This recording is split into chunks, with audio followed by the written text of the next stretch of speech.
तकड़ा बल्लेबाज Travis head और उनके साथ ही नंबर 6 पर मिचेल मार्क्स को चुना गया, जो कि दोस्तों शानदार बल्लेबाजी के साथ में शानदार विकेट कीपिंग भी कर लेते हैं। लेकिन दोस्तों उससे पहले जिन भाइयों ने हमारी इस लाइव स्ट्रीमिंग को अभी भी ज्वाइन किया है, उन सबसे एक ही निवेदन है कि अगर अभी तक हमारी इस लाइव स्ट्रीमिंग को लाइक नहीं किया है तो कर क्या रहे हो यार, फटाफट हमारी इस लाइव स्ट्रीमिंग के लिए लाइक का बटन दबा दीजिए। साथ ही साथ कमेंट सेक्शन में बताइए कि भारत और ऑस्ट्रेलिया के बीच खेले जाने वाले 5वें टेस्ट मैच को कौन सी टीम जीते, भारत या फिर ऑस्ट्रेलिया। आप अपनी राय में कमेंट सेक्शन में दीजिए। जी हाँ दोस्तों, ऐसे ही नंबर 7 पर ऑस्ट्रेलिया टीम के शानदार बल्लेबाज विकेट कीपर एलेक्स कैरी और उनके साथ ही नंबर 8 पर ऑस्ट्रेलिया टीम के कप्तान पैट कमिंस होने वाले, जो कि दोस्तों शानदार गेंदबाजी के साथ में शानदार बल्लेबाजी भी कर लेते हैं। जी हाँ दोस्तों, ऐसे ही नंबर 9 पर मिचेल स्टार्क, जो कि दोस्तों ऑस्ट्रेलिया टीम के अहम गेंदबाज। जी हाँ दोस्तों, ऐसे ही नंबर 10 पर नाथन लियो और उनके साथ ही नंबर 11 पर स्कॉट बोलैंड को चुना गया, जो कि दोस्तों ऑस्ट्रेलिया टीम के लिए शानदार स्पिन गेंदबाजी कर लेते हैं और ऑस्ट्रेलिया टीम को मेन मौके पर विकेट चटका कर देते हैं। तो दोस्तों यार रहने वाले भारत के खिलाफ 5वें टेस्ट मैच के लिए ऑस्ट्रेलिया टीम की प्लेइंग 11। तो दोस्तों ऐसे में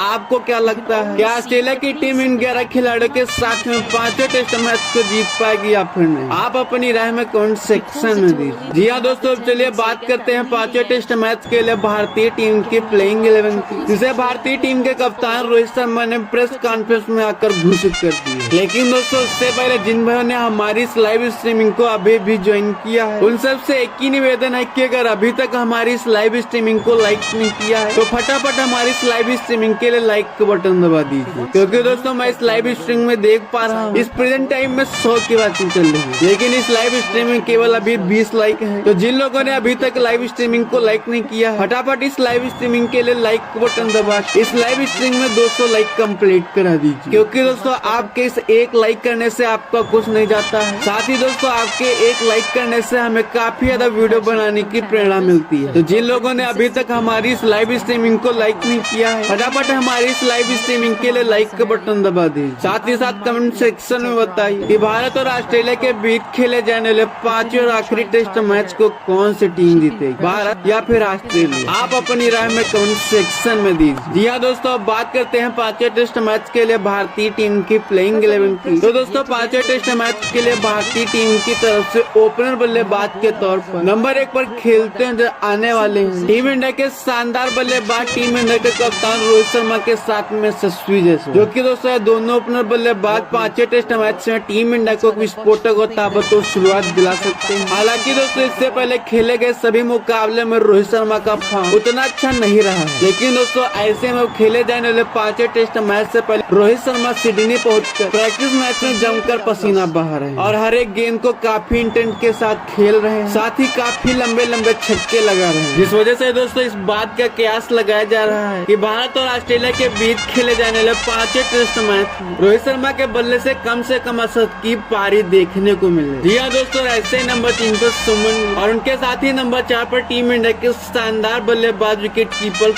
राहुल को चुना गया, जो कि दोस्तों इस सीरीज में काफी शानदार बल्लेबाजी कर रहे हैं। जी हाँ दोस्तों, ऐसे ही नंबर 5 पर टीम इंडिया के शानदार खिलाड़ी विराट कोहली और उनके साथ ही नंबर 6 पर टीम इंडिया के शानदार बल्लेबाज विकेट कीपर ऋषभ पंत को चुना गया, जो कि दोस्तों शानदार बल्लेबाजी के साथ में शानदार विकेट कीपिंग भी कर लेते हैं। लेकिन दोस्तों उससे पहले मैं इस लाइव स्ट्रीमिंग के कमेंट सेक्शन में देख पा रहा हूँ कि बहुत सारे व्यूअर्स का कमेंट है कि आखिरकार भारत और ऑस्ट्रेलिया के बीच खेले जाने वाले 5वें टेस्ट मैच का टॉस कौन सी टीम जीती है। दोस्तों अगर आप भी भारत और ऑस्ट्रेलिया के बीच खेले जाने वाले 5वें टेस्ट मैच के टॉस का अपडेट लाइव सबसे पहले कर लेते हैं। जी हाँ दोस्तों, ऐसे नंबर 8 पर टीम इंडिया के शानदार गेंदबाज हर्षदीप और उनके साथ ही नंबर 10 पर टीम इंडिया के शानदार तेज गेंदबाज मोहम्मद सिराज को चुना गया। जी हाँ दोस्तों, ऐसे ही नंबर 11 पर टीम इंडिया के शानदार तेज गेंदबाज जसप्रीत बुमराह होने वाले हैं। तो दोस्तों यह रहने वाली है ऑस्ट्रेलिया के खिलाफ आखिरी टेस्ट मैच के लिए टीम इंडिया की कंफर्म प्लेइंग 11। अब इस प्लेइंग 11 पर आपकी क्या राय है, आप अपनी राय में कमेंट से कीजिए। साथ ही साथ आप कमेंट सेक्शन में बताइए कि इस प्लेइंग 11 के साथ में क्या टीम इंडिया 5वें टेस्ट मैच को जीत पाएगी या फिर नहीं। आप अपनी राय नीचे कमेंट सेक्शन में दीजिए। साथ ही अगर आप चैनल पर पहली बार आए हैं तो चैनल को सब्सक्राइब करके बेल नोटिफिकेशन ऑल पर सेट करें, जिससे मैं किसी भी प्रकार की क्रिकेट जगत से जुड़ी हुई खबर की वीडियो डालूं उसकी नोटिफिकेशन आपके पास सबसे पहले पहुंचे। तो जिन लोगों ने अभी तक हमारे इस चैनल को सब्सक्राइब नहीं किया या फिर पेज को फॉलो नहीं किया तो आप हमारे चैनल को सब्सक्राइब और पेज को फॉलो कर लीजिए, साथ ही आप हमारे इस लाइव सेशन में बने रहें।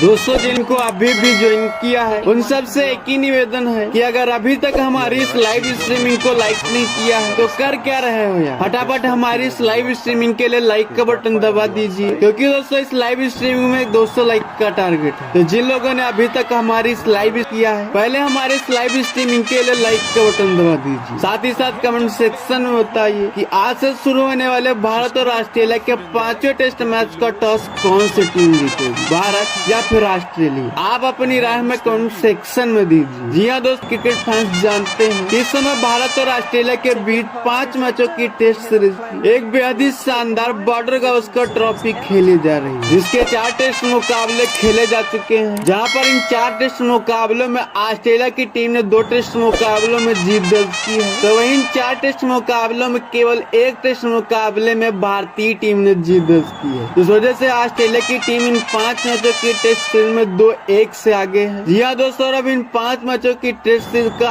अब केवल आखिरी यानी कि 5वां टेस्ट मैच बचा हुआ है, जो कि दोस्तों आज यानी कि 3 जनवरी को सिडनी में खेला जाएगा। और इस मुकाबले का टॉस भारतीय समय अनुसार सुबह के 4:30 पर होगा, जबकि इस मुकाबले की शुरुआत सुबह के 5 बजे से होगी। जी हाँ दोस्तों, अगर देखा जाए तो अब भारत और ऑस्ट्रेलिया के बीच खेले जाने वाले 5वें टेस्ट मैच के टॉस में अब केवल कुछ ही मिनटों का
Indian pacers have done really well, not conceded too many runs. Ireland going at 4.17. But what has happened in the first 6 overs is that quite a few questions were asked. Got lucky there, got extremely lucky there. Will get a boundary, will get off the mark, but had no clue where she had hit the ball, or rather it came off the hand. So 4 given in the form of leg byes.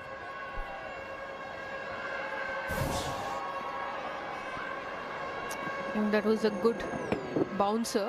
It's off the helmet. Probably she didn't expect a bouncer so soon. Second ball she was facing. That's a terrific bouncer. That's exactly what a bouncer is meant to be, a surprise weapon. And Coach O'Reilly was beaten by pace. Good aggression from Saili on the back of a wicket. She surprised the new batter. And because it hit a helmet, the physio is out for a quick concussion test. It flicked the helmet, should be all right. The protocols these days demand that the physio ask a few questions and get some answers from the batter. And this was the fall of Gabby Lewis, reaching out to a wide delivery and nicking to the keeper. She was the highest scorer for Ireland in the first game, and a lot was expected of her given that Ireland is chasing a humongous task of chasing 371.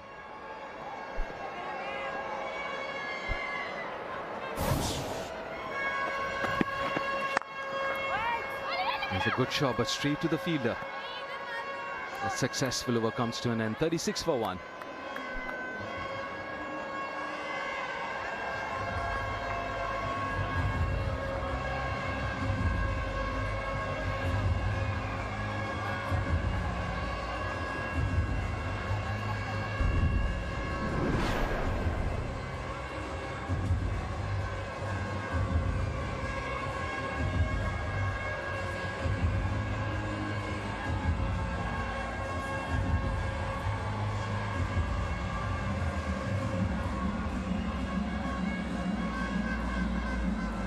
Yeah, watchful start, but then obviously lost the wicket of their captain Gabby Lewis, Ireland, in a spot of bother here. 36 for 1 after 8. And chasing down a mammoth total of 371. Now required run rate again a shade below 8 and over. And a few big overs. The last couple of overs in the power play, need to capitalize on that. A lot more confident in this game, Saili. I think she was pegging at that line. She wanted Gabby Lewis to throw her bat, go for those shots, the cover drive, which she got a couple of runs before her dismissal. She went for the same shot, no way in line or close to the line.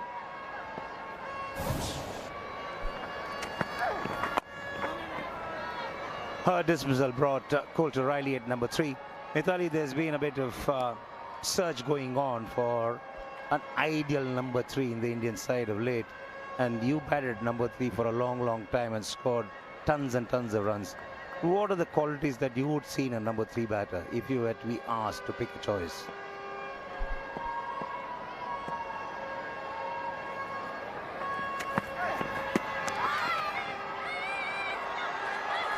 Ooh, close, non-strikers end. Needed direct hit. Or maybe somebody behind the stumps to get hold of that throw. A given leg by. It's a dangerous single that one. Well, talking about the number 3 position, I think there are the two ways you can look at it. One is the number 3 batter has to come at a time when there is an early fall of wicket. Sometimes I walked in the first over itself. So I have to be very good in negotiating the movement, swing. And sometimes like today, when Harleen walked in with 156 runs on the board. So it all depends on the situation you're walking in. But at the same time, someone who should be able to play the spinners well as the fast bowlers. A very important position. Yes, a catalyst is required. So what does make a catalyst? Good technique?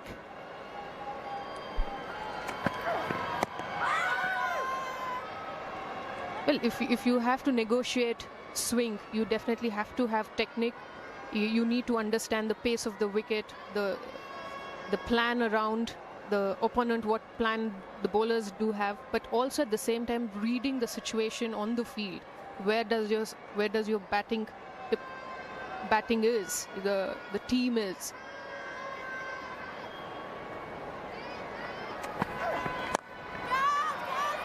In the air, falling short of the fielder. Oh, maybe another half a chance there for a run out. Might have a look, but that's the end of the over. 9 overs done, 39 for 1.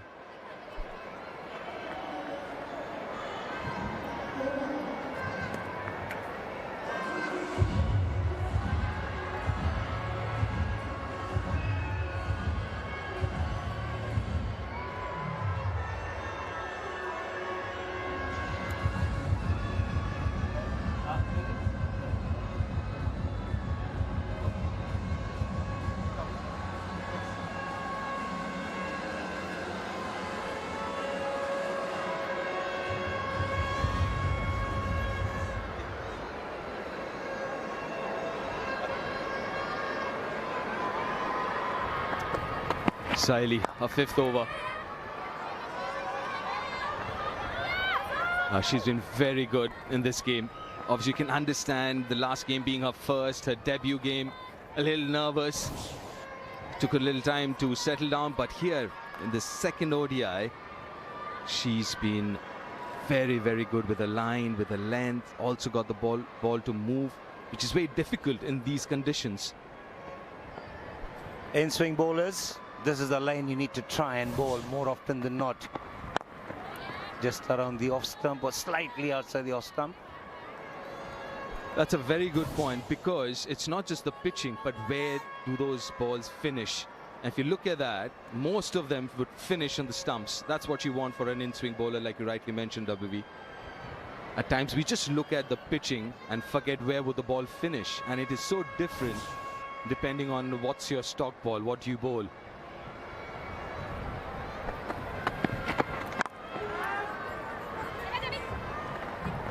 Do you also think having a close-in, a slip, because if you're looking at an in-swinger finishing on the off stump or just about outside off stump, there is a possibility of a nick, like how Gabby Lewis dismissal. What about Deepti Sharma, who's right now currently next to the non-striker? What role does that position at the moment does?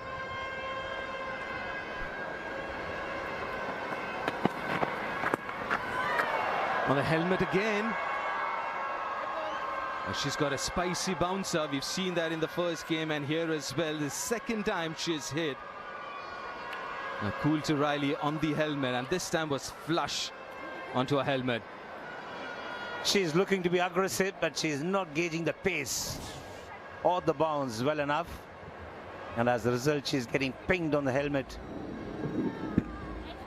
Flush, straight up. On the earlier occasion, it was on the side of the head, but here is chest straight ahead, head-on collision almost between the grill and the ball.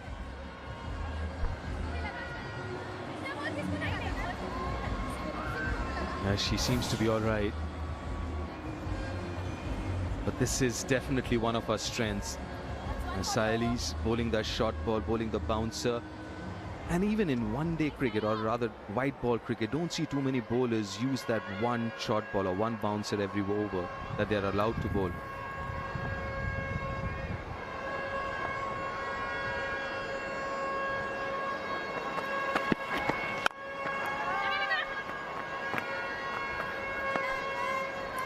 Is going back to that short mid-on position that Deepti Sharma is staying, is perhaps placed there for an uppish drive of the inside half of the bat, or perhaps that fielder is placed there to make it known to the batter that she can't play an uppish on drive. It's all about letting the batters know a few things and see if that is going to be playing on their minds.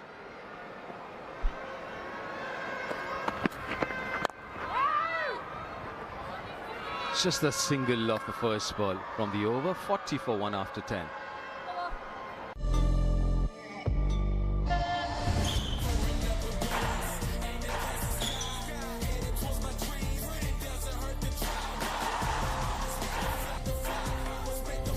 Watch BWF Championship.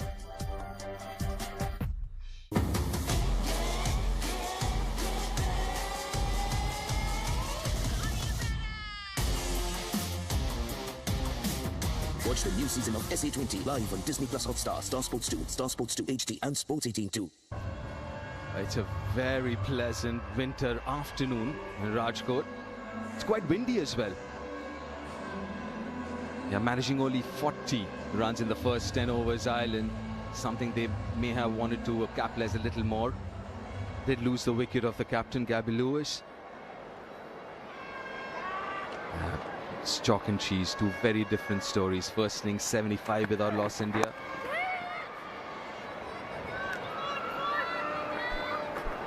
.40 for 1 at the end of 10 overs on a spicy track might have been a good start, but doesn't look like a great start when a side is chasing 371. But at least there's some kind of foundation laid by Ireland on which they can capitalize and plan their chase. A shortish point and a short extra cover to catching position.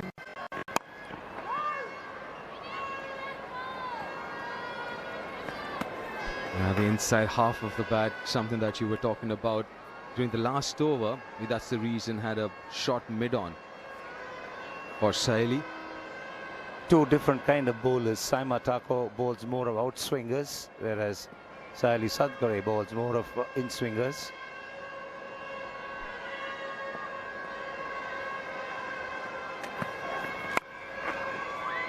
Trying to overhit again. Coulter Riley and losing her shape. Trying to hit too hard, using the bottom hand way too much. One would have imagined that she would have picked up a thing or two watching Harleen and Jemima Rodriguez bat in the morning. They also struggle for timing in the early part of their innings because they're looking to hit the ball hard. But now she's got the pace that she can make use of. Ball is coming on nicely to the bat and they're looking to bowl quick. Both Saima and Saili, the Mumbai medium pace pair. I think both of them have understood where they need to pitch. Their length is very good. They might differ a little bit trying to bowl into the batter sometimes, but the length is so important with the field that she has now of catching.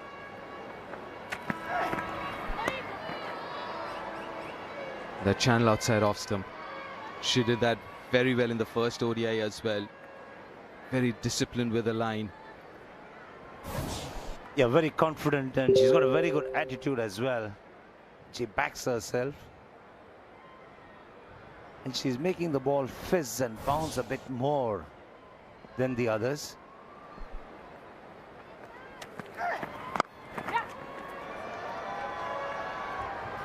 After 14 balls, she gets off the mark with that single. Now 42 for 1 after 11.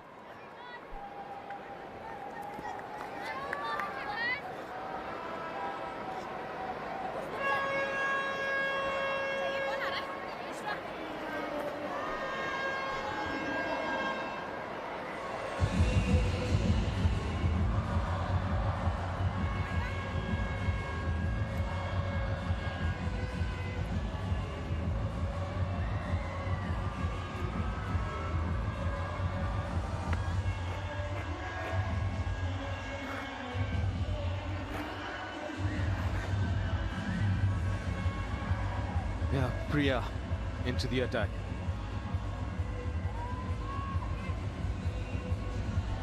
We picked up a couple of wickets in the last game. It was a tad bit expensive. You can expect that from the wrist spinner. Wicket-taking bowlers, but every now and then they're going to give away a few runs. The economy of 6, 13 wickets in 8 previous matches. She was on hat-trick last game. Starts off with a slip in place. Swept well. Got protection for that shot in the deep. Prefers to bowl a lot of wrong ones to right-handers. And also has the tendency of bowling them quicker through the air. She's perhaps aiming for a leg before or a bowl of the wrong ones.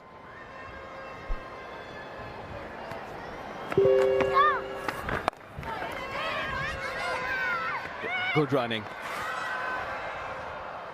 Played with soft hands. Had to rush a little bit in the end. The young spinner, she can improve more on getting control of her stock balls, because if you have more control, the wrong ones usually she bowls really well, has more. She is more accurate with that. But this is, it's too pitched too short. In the tendency, as you rightly said, trying to bowl flatter, he sometimes pitches too short. That was way too short. It was easy pickings for the batter. Coulter Riley looking to be aggressive, picked the length quickly enough and just clubbed it over the mid-wicket fielder. She'll be far better off as far as accuracy is concerned if she stays a bit away from the stumps. She's getting a bit too close to the stumps for a leg spinner, and that does not facilitate her accuracy when she bowls the wrongs especially.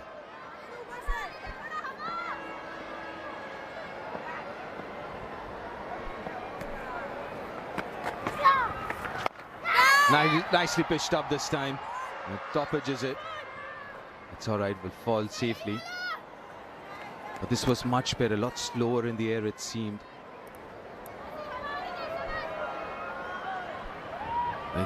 Especially for a wrist spinner as young as her, you've got to give her some time to get into the game, maybe an over or two.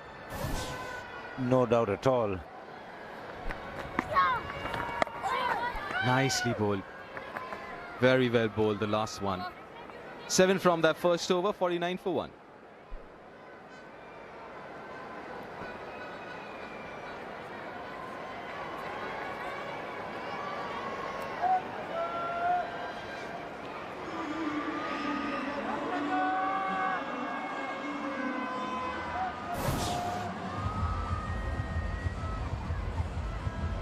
Nice repetitive action.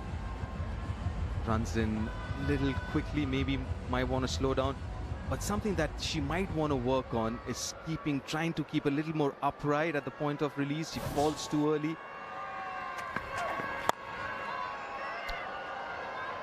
Will get a single, but again she's trying to overhit the inside half of the bat. That single 50 comes up. She's going back to Priya's action, maybe something that she might want to look at. Got some really good coaches in that dugout.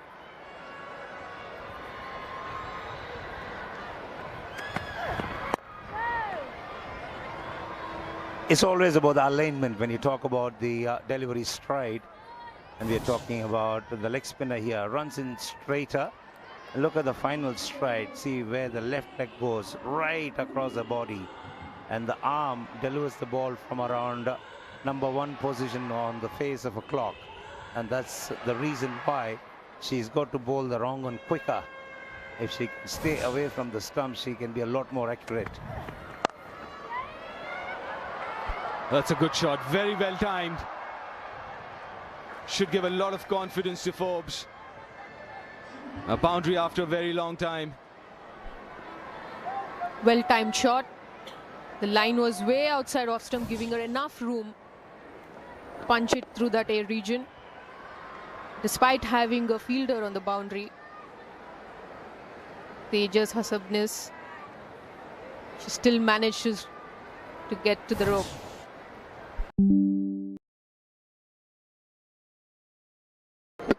And another batter who think the same. They belong to different generations, though.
than she was expecting.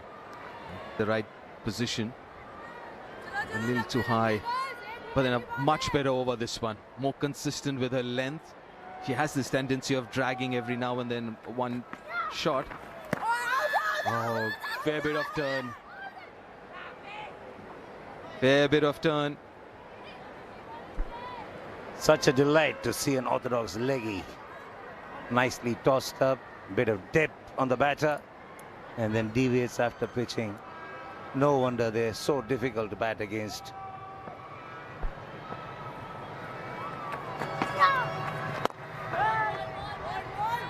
Just a single from that over. 56 for 1 after 14. And time for a hydration break.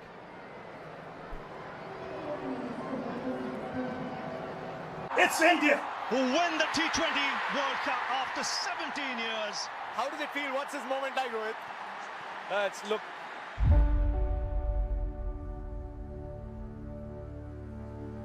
Today it was. It's meant.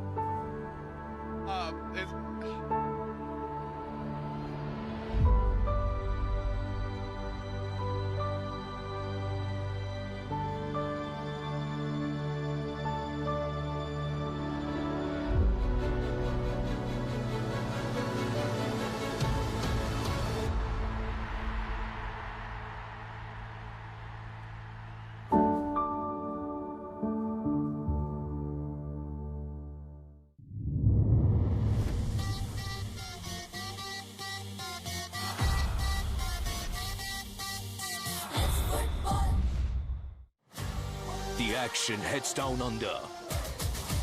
The new FIH season is here.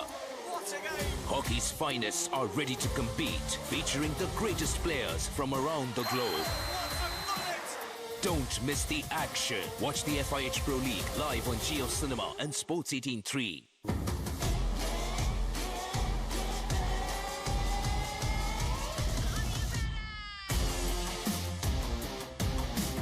Watch the new season of SA20 live on Disney Plus Hotstar, Star Sports 2, Star Sports 2 HD, and Sports 18.2. That's big enough. Mr. 360 in full flow. And sparkling Sanju Samson. Fantastic Tilak Verma. It's England into this batting lineup. This should be quite a contest. India versus England, first T20I, 22nd January, only on Disney Plus Hotstar and Star Sports. Ireland chasing a total of 371. A circumspect start from them. Sarah Forbes and Christina Coulter-Riley at the crease, combining for 24 runs so far. In the 14th over, Ireland see themselves at 56 for 1.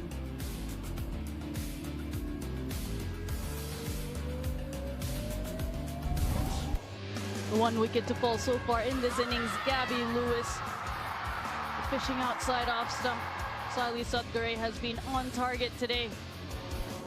Persisted with good lines, good lengths, and was rewarded with a fine tickle to Richa Ghosh, the keeper. 4 bowlers used so far by Team India. Sally Sutgare has been the pick of the bowlers. 5 overs, 1 made, and 12 runs and a wicket. The wicket of Gabby Lewis, the captain.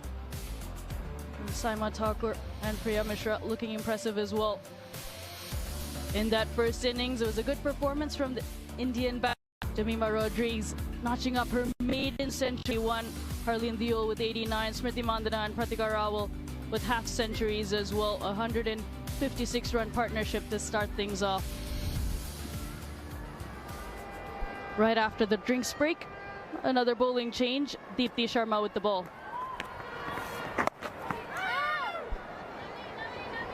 Anjum Chopra, Isabel Joyce, join me in the comm box. Good afternoon.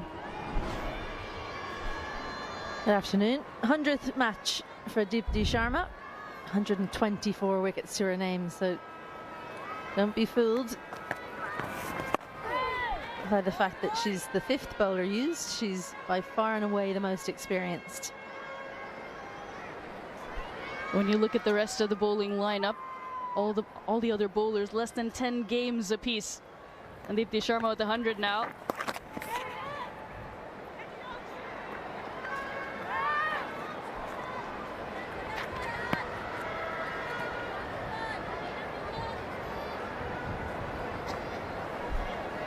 been a fruitful area that for Sarah Forbes, just in and around square leg. They've got 2 fielders out in that area. Only opting to have 3 fielders on the boundary, Deepti Sharma. Keeping a slip in place, keeping the pressure on. Slow through the air, Deepti Sharma slowing it down, getting a little bit of deviation, ever so slightly off the surface.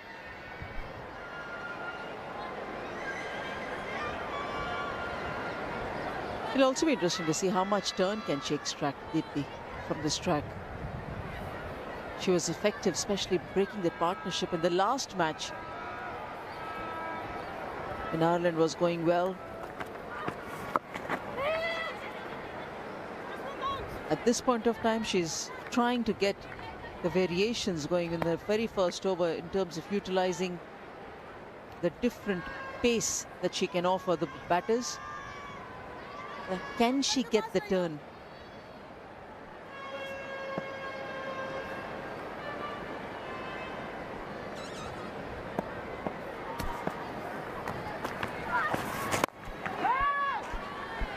Tight over to start things off. 59 for 1.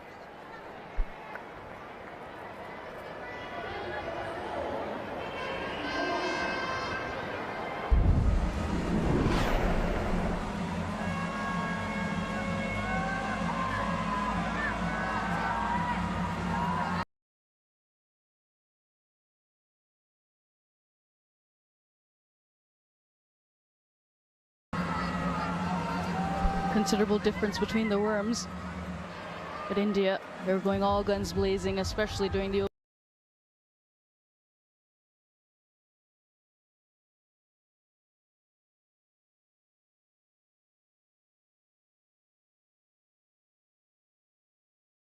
opening partnership, and then 2 wickets, hiccup, and then got things going again as well.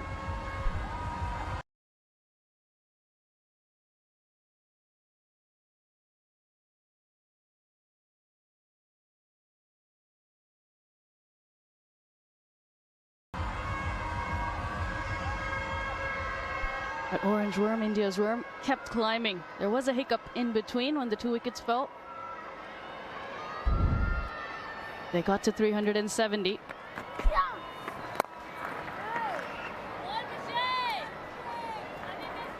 She has such good variations.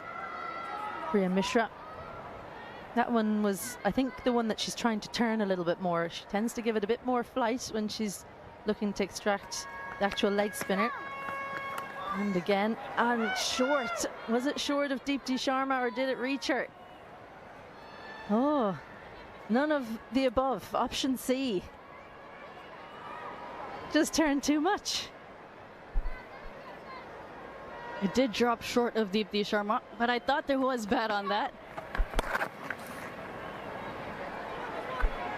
A very interesting ball. We'll have to watch that again.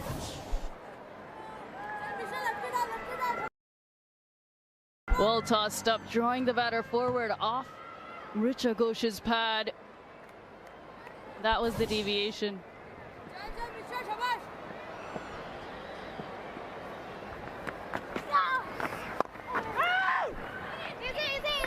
And the wrong one. Yeah, it can be difficult to pick the wrong one. You can just about see it in the grip, but also by the pace that she bowls. She tends to bowl maybe a little bit more quickly when she's bowling. And look, that's going to help the drift in for the leg spinner. It's gone straight up, but overslip, and Deepti Sharma is in pursuit. They come back for a couple, and it runs away as well, so 4 runs. If in doubt, have a hack. That's what's gone on there for Christina Coulter-Riley. She can't tell which way it's going, so she's played the sweep shot. It is a strength of hers, so you can forgive her for playing it a bit too full for the shot, though. I have to think that was an opportunity is what we immediately thought here, but the pace at which it was bowled meant it went over the keeper, and useful for.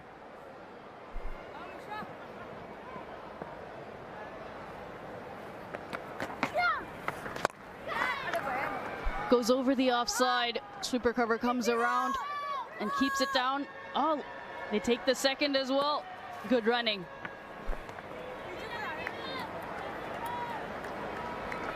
This is aggressive play from the Irish batters. Very aware as to what the bowler is trying to do. And she's not consistently bowling at line, Priya Mishra. 8 runs coming off that over. Ireland 67 for 1. The action heads down under. The new FIH season is here. Hockey's finest are ready to compete, featuring the greatest players from around the globe. Don't miss the action. Watch the FIH Pro League live on Geo Cinema and Sports 18.3.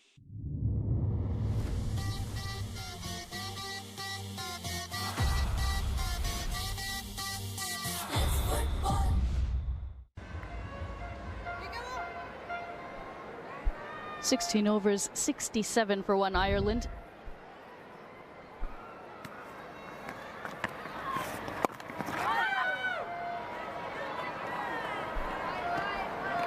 Well, it was always going to be a tall task to chase down. Currently at just above 4, they need to get from right now. They need to start scoring 9 and over. They scored 8 off the previous, and even that wasn't good enough.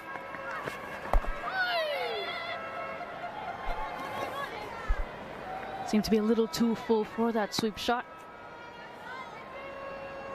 But Anjum, Izzy, what is the best approach going forward for Ireland in this innings? They have just less than 34 overs left.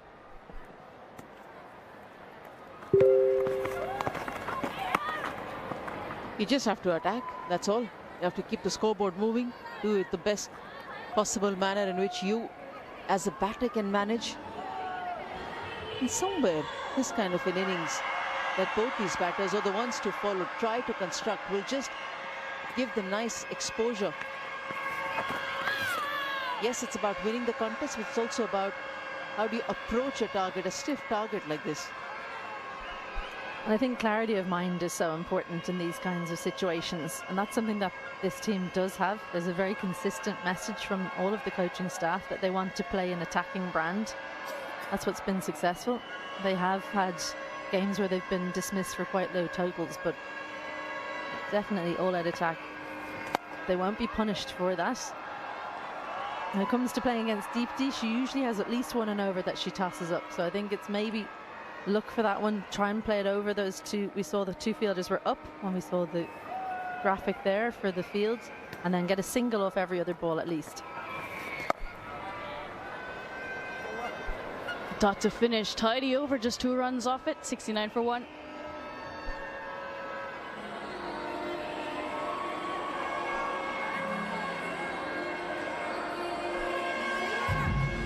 Picturesque views, windmills in the background. A common sight in this part of the country.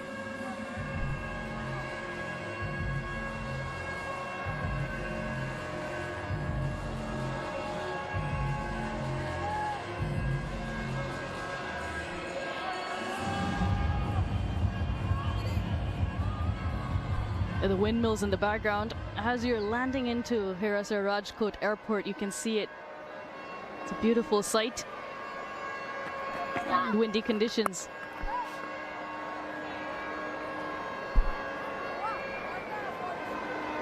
Interesting how Priya Mishra approaches international cricket from here on. She was given a debut against the New Zealand team end of last year. Seen in the previous over as well how she can be very good with a regulation leg spin delivery, but relies more on the fact that she can offer the googly to the right-handers.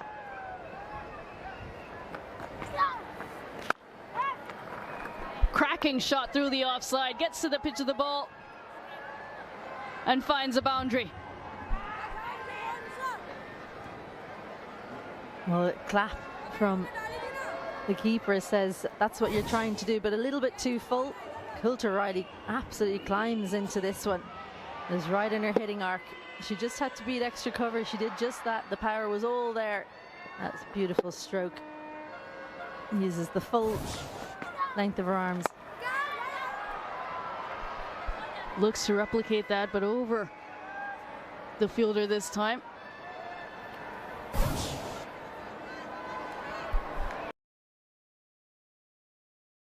Well, this is the leg spinner on the left and the googly on the right. So the key to telling the difference, can you zoom in when you're at the striker's end and see that finger in front of the ball? That's the only indicator really for you to tell you that that googly is coming.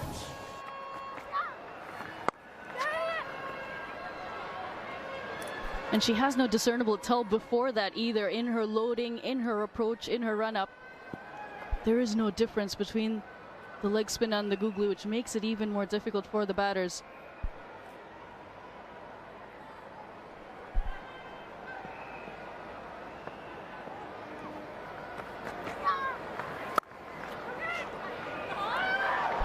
Good fielding.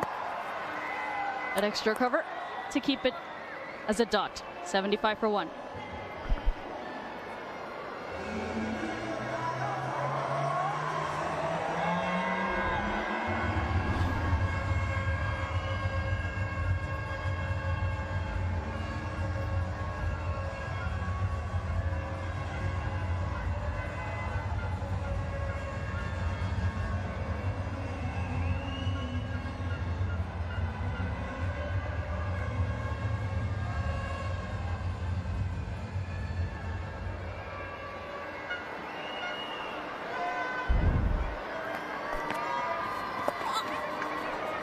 Fine touch. Deep square leg comes around. A couple runs added. But as a batter, are there certain drills you can do to start picking up that googly or the top spinner that a leg spin bowler is going to bowl? Yeah, great question. Some of it is just training yourself to look more closely. Well, you can see that Deepti Sharma is almost trying to tempt.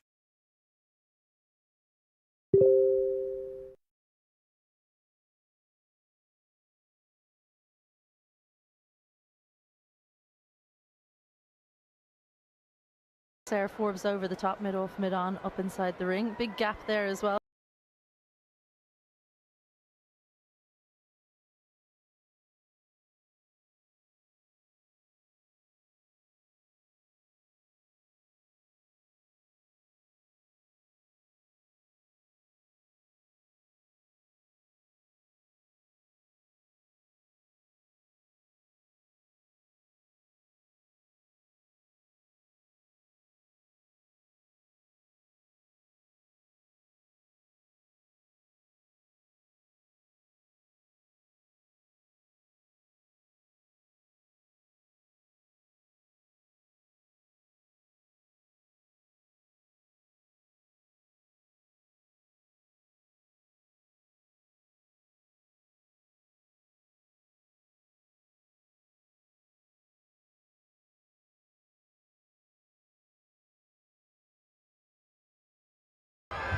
All safe.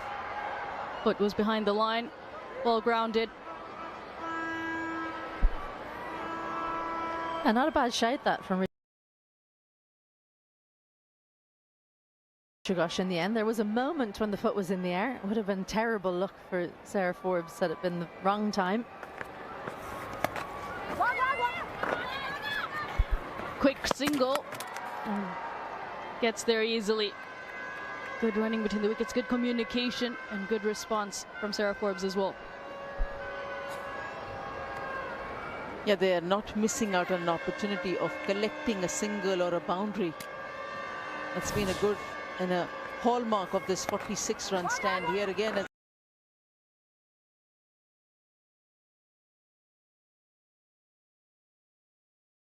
An example, non-striker off in a flash and the striker responds.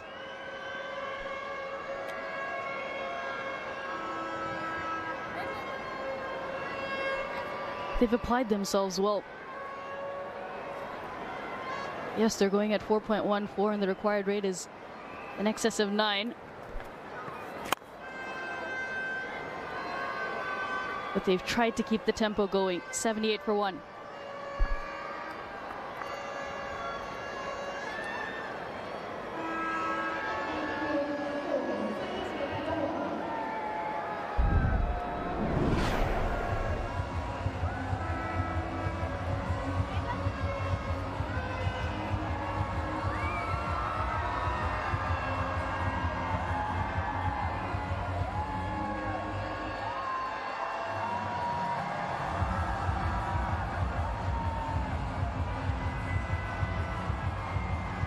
370 is what India made in that first innings. All batters contributing.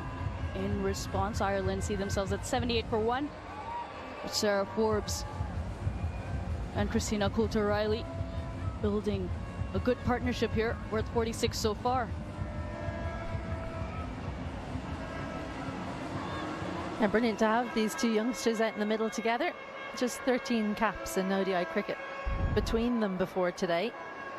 Sarah Forbes is currently on her top score in one-day international cricket right now. So every run she gets, she's beating her own records. That's always nice. Her previous best was 30. And she's batted well. She's looked like a player who missed out on an opportunity in the first one-day international. She's come out after having fielded in the company of 10 others for 50 overs with a score of 370 piled up by India. The first ball where she was appealed against, reviewed it, and decision was overturned. From there, the way she's constructed her 37, she's looked in control. She's looked promising. She's played according to the field as well. She's brought out some nice shots and kept this partnership going with Coulter-Riley.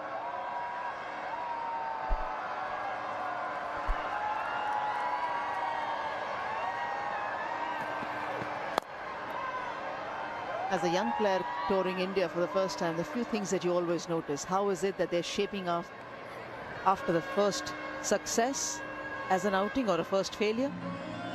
And then how are they countering the pace and the spin? More importantly, the spin. I think the way that she's offered the full face of the bat, the way she's targeted anything that's pitched outside off stump, and the way that the running between has happened earlier with Gabby Lewis and now with Coulter-Riley, I think it's been very impressive.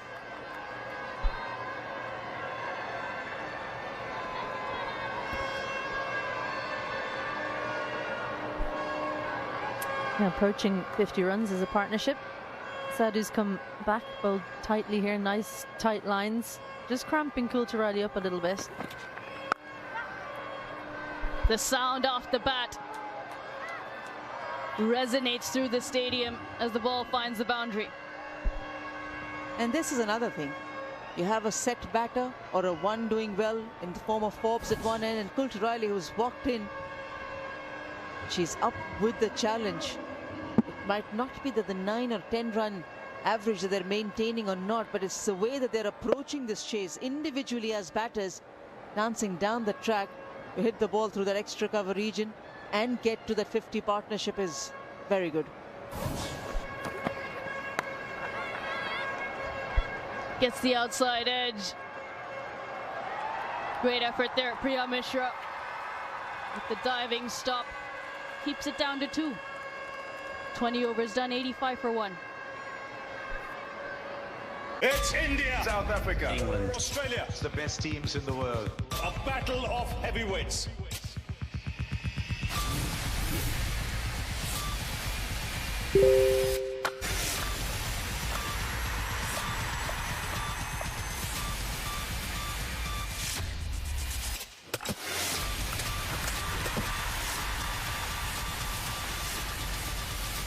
Biggest contest in all of sport. The city of Rajkot playing host to these 3 one-day internationals between India and Ireland. A fantastic city, a fantastic venue. Some high-scoring encounters here.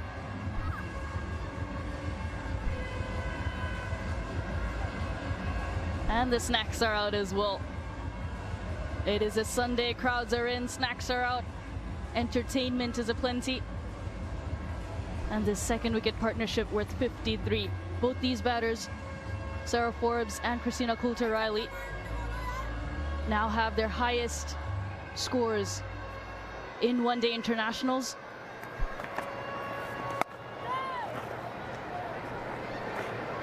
That shows they're learning plenty. Yes, one game, just the second, they've already improved.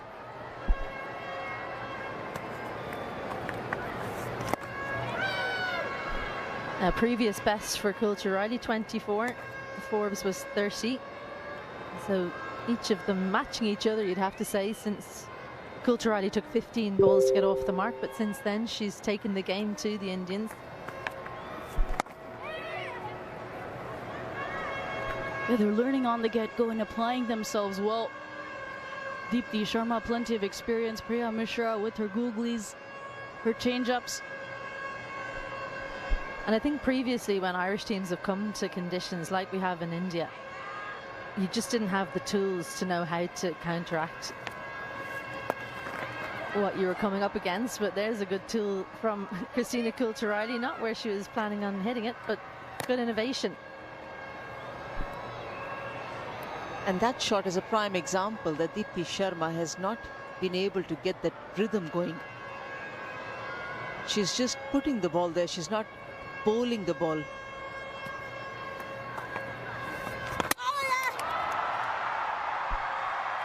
Through the gate. Full delivery. And she finds timber. Deepti Sharma with her first wicket today. Well, that's disappointing for Sarah Forbes. 38 on the board. She would have been hoping to go on, but this is the fuller one from Deepti Sharma. And you cannot sweep that delivery. Don't care how good a sweeper you are. Have to play that straight. Maybe a bit of preconceived notions from Sarah Forbes, but she heard the death rattle. And Deepti Sharma, as she so often has done before, claims another victim, her 124th. Sarah Forbes goes. She's the second for Ireland.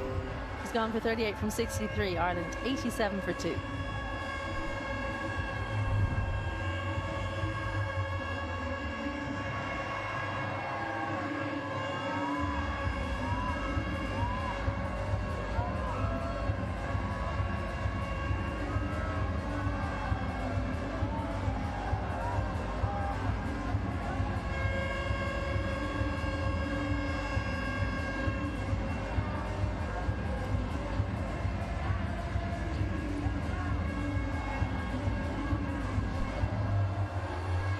Orla Prendergast makes her way out at number 4. Played some nice shots in that first ODI, but her stay was cut short.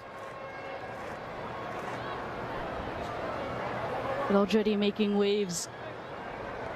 Some impressive knocks. 100 in 2024.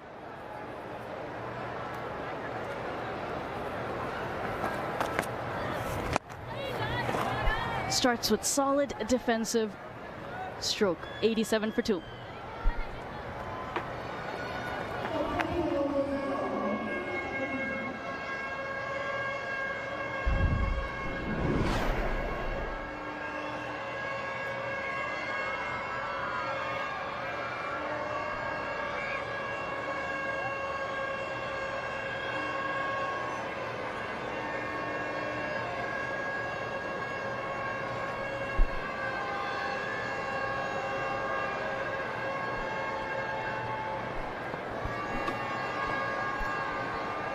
Tita's back into the attack.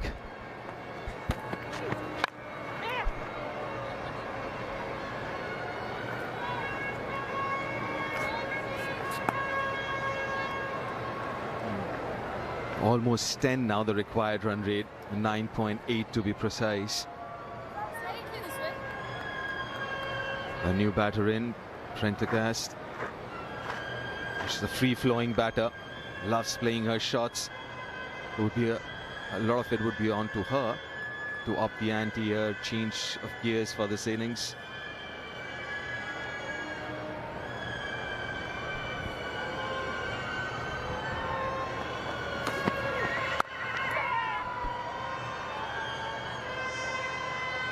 The response to the challenge of chasing a huge target can't be termed as threatening by any means so far from Ireland, but it has been spirited.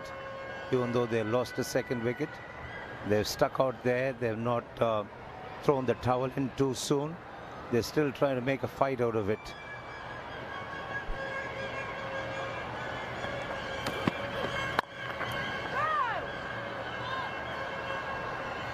They have, there's no two ways about it. Again, very young side as far as Ireland is concerned, learning playing first bilateral series here in India. Conditions are quite alien. They did tour Bangladesh end of last year. They would find these conditions a little bit different. But what you want to see, especially for someone like Coulter Riley, now that she's been batting there for a while, to play a few more shots. While these numbers may not make a great contest at times, the fact that sides are getting past the 350 is going to put a lot of fillip to the numbers that will be put up in women's cricket in the future, isn't it, Mithali? I think yes, because we've seen the last few years the surfaces that the one-day games are being played, and the quality of batters we get to see from every team is just improving and increasing, and it is one way also of getting viewers and people to turn up to the stadiums to watch. And if you have consistently score around 270, 300 and go over 300 mark, and if the teams end up chasing, it turns out to be a cracking contest there. Yeah, the numbers have been on the up and up in the last 5 years. If you take it in blocks of 5 years, 2020 to 2025, the numbers are definitely on the up and up in both the formats, be it the T20 variety or the 50-over format. You are getting to see bigger numbers on a regular basis.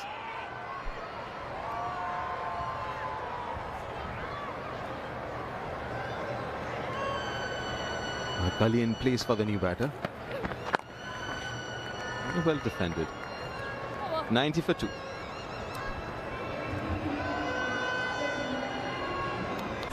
It's England, dangerous batting lineup. Such a confident Indian side, just oozing with talent. This should be quite a contest. India versus England, first T20I, 22nd January, only on Disney Plus Hotstar and Star Sports. For the Indian calendar, Indian women's cricket, 5 ODIs, 5 T20Is. We are against Ireland, including this one, 2 ODIs, then got the series versus England in England. And I believe there is a series against Australia at home before the World Cup. As far as ODIs are concerned, or white ball cricket, there will be some T20Is as well in England and against Australia. Ooh, nicely bowled. Nicely bowled. Slow in the air, also getting the ball to dip a little bit. Deepthi. Crafty Deepthi into a 5th over, conceded just 9 runs on a surface where the batters have relished getting runs comfortably enough. Experienced and the most effective of the Indian bowlers for a long, long time.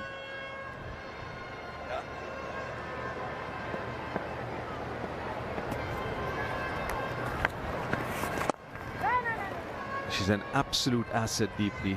Can bat up the order, middle order, lower down. She can play the situation very well as a batter, then as a bowler as well. Extremely smart.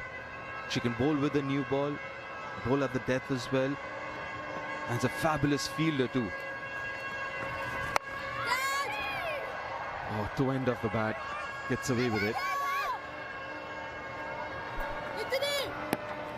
They'll go back for the second. It's only when she has the ball in her hands, when she's fielding inside the circle, she can be a bit of a problem for the keeper or for the bowler when she throws it in with all her might.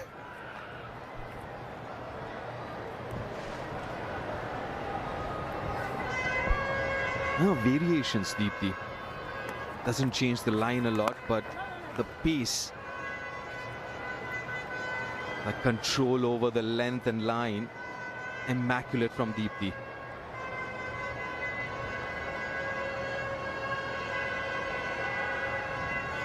Just 11 runs so far. It's the last over of a 5th.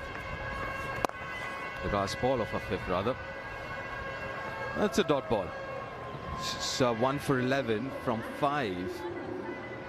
And what we were talking about, if you look at a pitch map, this game as well is a good illustration of what we are talking about. Control. The line, if you look at it, just outside off stump, but she varies with the length and the pace. 96% of the deliveries being in the good length area, and the consistency in line is what makes her a difficult proposition, because the line is mandatory in white ball cricket, length is variable.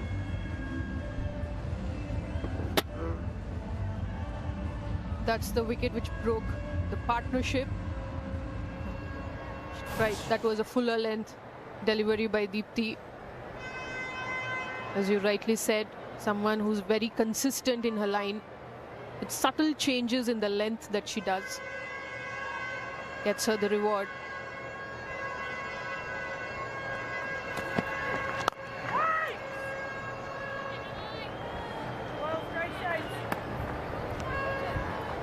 Good piece of timing, but straight to the fielder. And she's got that gift of timing. Telecast, the first ODI as well, saw her playing some really good shots. We're talking about variation. Look at that, 107 is the fastest, slowest is 68. So difference of 40 k's is a lot. That's fantastic.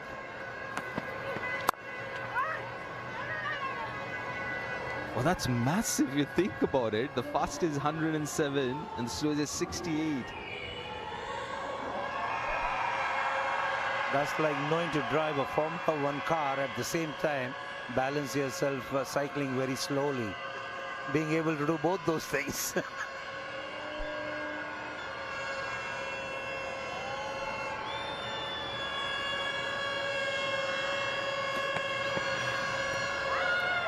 Ooh, kept it that bit low, but again that intent from Telecast. I think Tita's in her first spell, if you've seen with the new ball, was attacking more outside off stump, and now in a second spell she's much better, trying to bowl into the stumps, keeping a straight line. I think as a young fast bowler, one needs also to understand the phases. What sort of line and length would you bowl in the first 10 overs with the new ball, and then middle overs? The bounce has been a tad bit variable. A good captaincy here. Straight away, the previous delivery keeping a little low, getting an extra fielder on the onside, encouraging the bowler to go wicket to wicket, target the stumps. She's been really good as the leader of this pack, Smriti Mandhana, and the first ODI here in the second as well, the way she's led the side. So much like her batting, isn't it? Calm and collected. She seems to be in control all the time.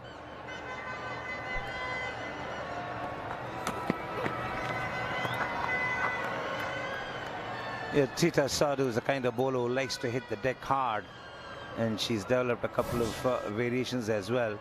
And look at the run up here, nicely balanced as she runs in, arms by her sides, and she runs in straight as well.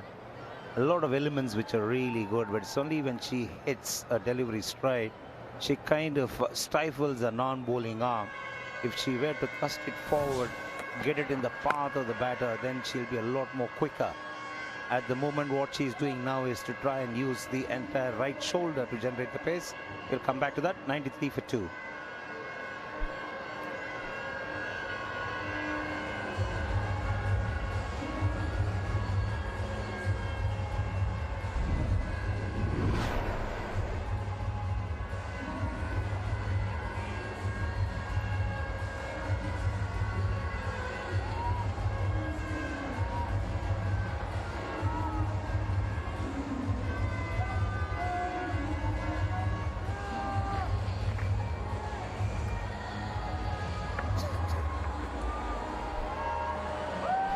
Yeah, 278 runs required from 26 overs.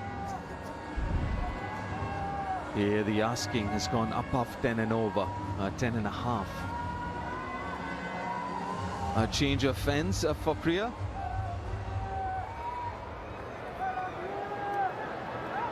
Again, really good captaincy. Got a slip in place for the new batter.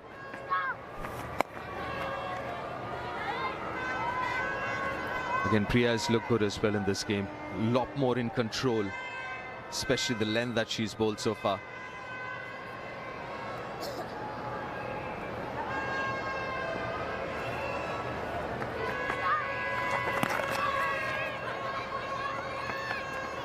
Get a single here. The quicker one, the googly. And the Kampa, great strike. It's the most number of fours in this match. Harleen Diol and Jemima both hitting 12 boundaries. Jemima obviously getting to her first ODI 100. Unfortunately for Harleen, she missed out on another one. Got out on 89. Priya started bowling the right speeds.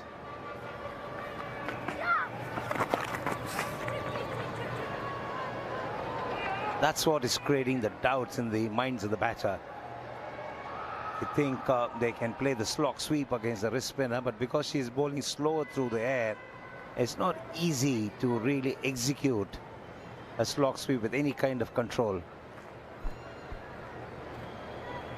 Tejal was the fielder, but she was extremely close to the rope. I wonder if the third umpire might want to have a look at it. She feels it all right, but then the momentum takes her extremely close to that skirting. She's fine, she's fine. From that angle, she looks all right. You want to look at the opposite angle, this one.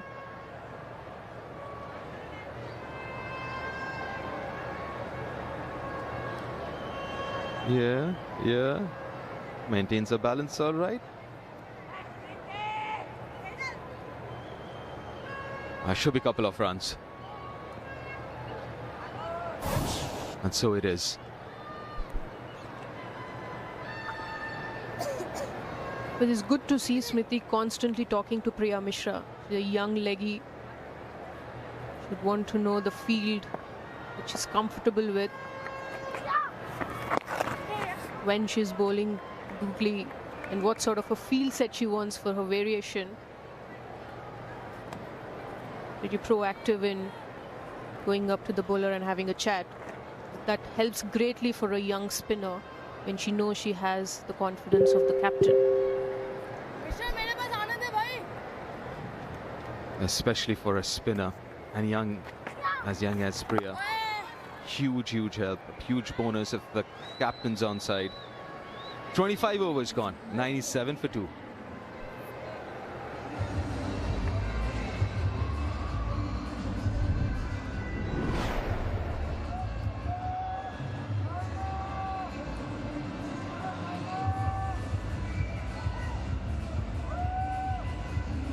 The gap between these two worms have only increased.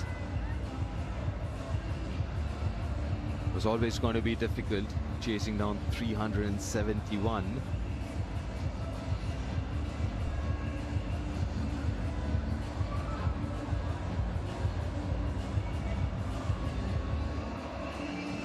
Something needs to change here as far as Irish batting is concerned. A couple of good overs. They need that worm to go a little more towards the north.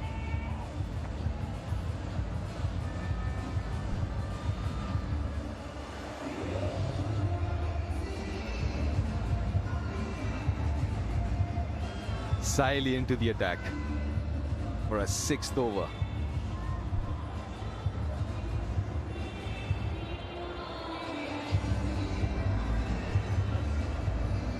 Very consistent this game. 1 for 12 in a first 5.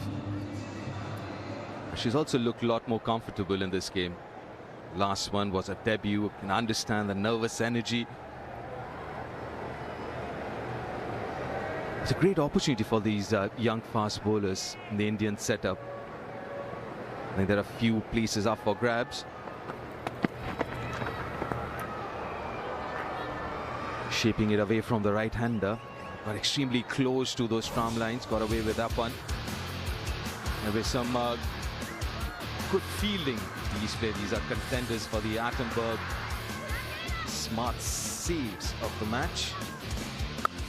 Even though Gabby Lewis would be a little bit disappointed with the outfield effort at times. Oh, big inside edge.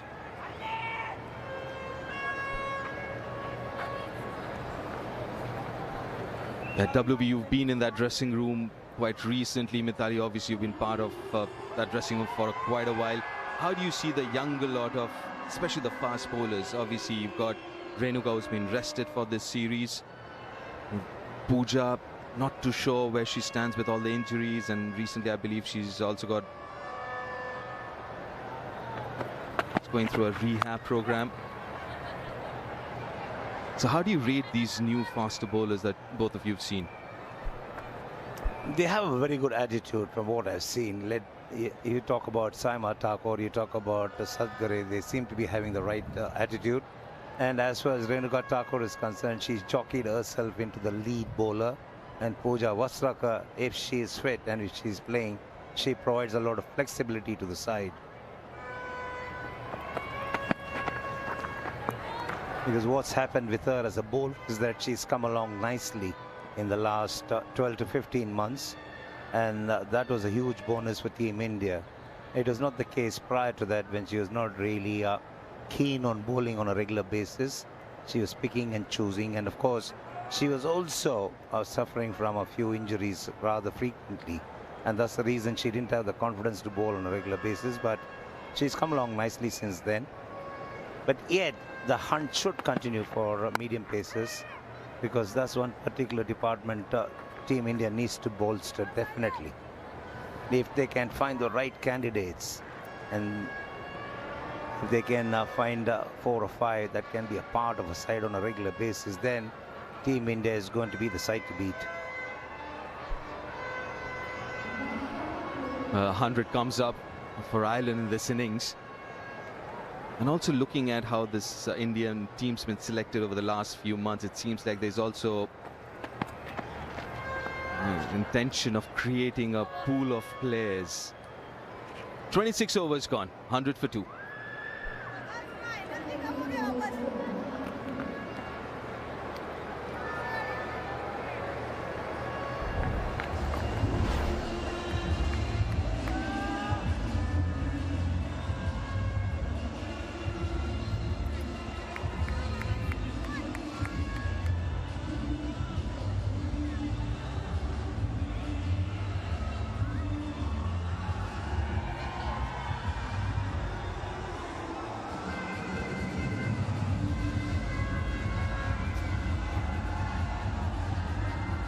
India have 178 for 2 after 26.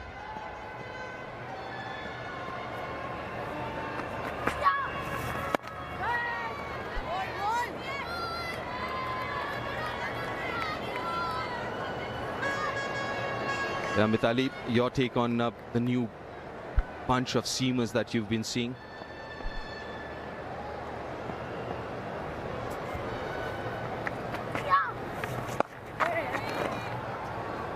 I think they're a good bunch of players. As WB sir said, they get good attitude. But I think they'd require more game time. At the same, I feel that India definitely needs a fast bowler. Like in the current lot, Pooja Vastrakar has been the medium fast. She's the quickest, we can say. But we don't have an out-and-out fast bowler to say. We have seam bowlers. And it's another wicket. Yeah, breakthrough. And this time it's Priya who picks up the wicket. Another flighted delivery outside off stump, enticing the batter to go over the infield, but only finding the field at mid-on. Looking to go over the top, but she was dragging it from outside the off stump. Not enough elevation on that occasion. A simple, straightforward chance at mid-on. Good field placing from the bowler and the skipper, having a mid-on inside the circle. And that's the end of Prendergast, dismissed for 3. Ireland 101 for 3 as the leg spinner strikes. Yeah, gone for 3 of 13. It's 101 for 3 Ireland.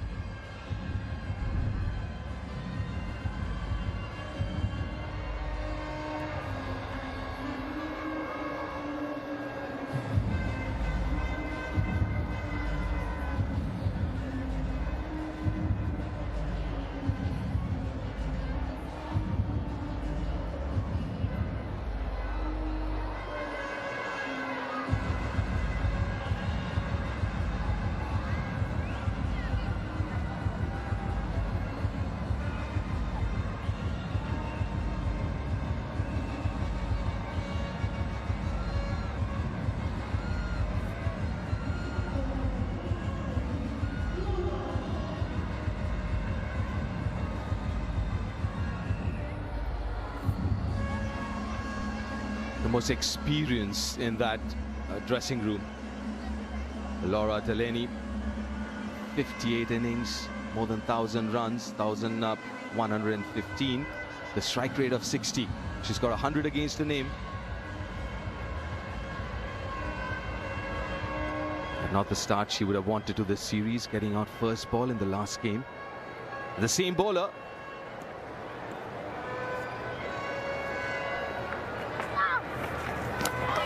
Ooh, almost. Almost.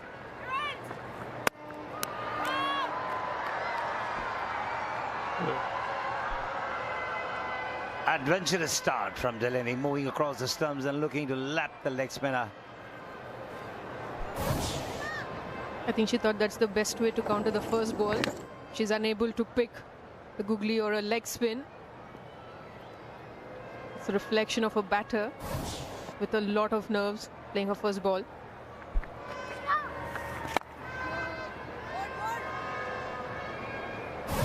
The third wicket was picked up by the wrist spinner. Wrong one, too full, the length. Not the kind of delivery to be hit over the top. Swept away for a single. End of the over. 103 for 3 Ireland. Netherlands Bangladesh ko kho karega. US ne kho ka lambro karega. World goes kho, whole India udega. Malaysia Germany ko touch karega. India bhi kho too much karega. World का पहला kho-kho world cup हो रहा है भारत की मिट्टी पर। जब world जुड़ेगा तब इंडिया उड़ेगा। The world goes खो।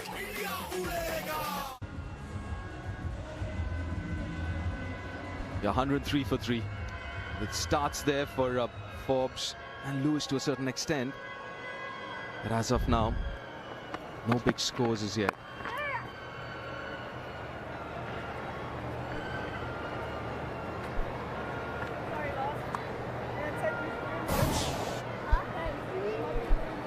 I think that was the intent to get a boundary. So far they haven't got one, and she picked the fielder mid-on.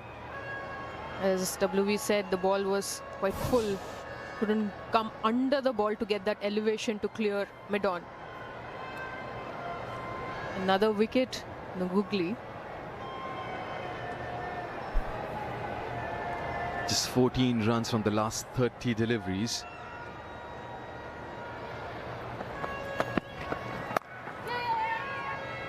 Good placement there. Pierce the gap for a boundary here. She's looking good. You can see that intent, the sense of urgency, the way she's walked out to bat and the way she's walking around. She's decided, Delaney's decided that she's going to be aggressive here. Charging down the track, getting inside the line, creating some room. A firm push into the gap, and the ball sped away to the boundary. Good use of the wrist, the bottom man coming into play at the right time.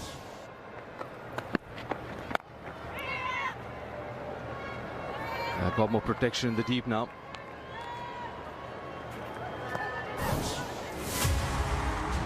That's what these two teams are playing for, the IDFC First Bank Trophy. Glittering. India ahead 1-0 in this 3-game ODI series. First bilateral series for Ireland in India.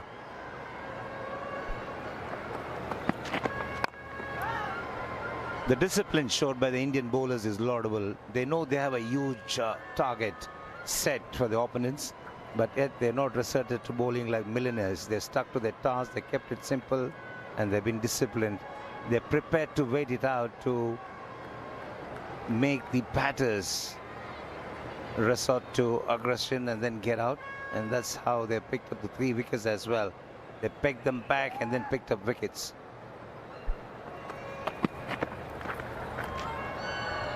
Another short delivery. It's one for the over. It's heartening to see a seam bowler who is using that option that seamers have. to bowl that one for the over. Not too many people, not too many players do that in white ball cricket. And all her short balls were body line. She's not really given too much room.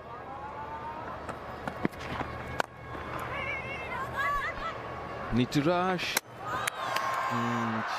The direct hit, but she's made it, it seems. Don't think Vrinda Rathi would refer that to the third umpire. I don't think she has. So 110 for 3 after 28.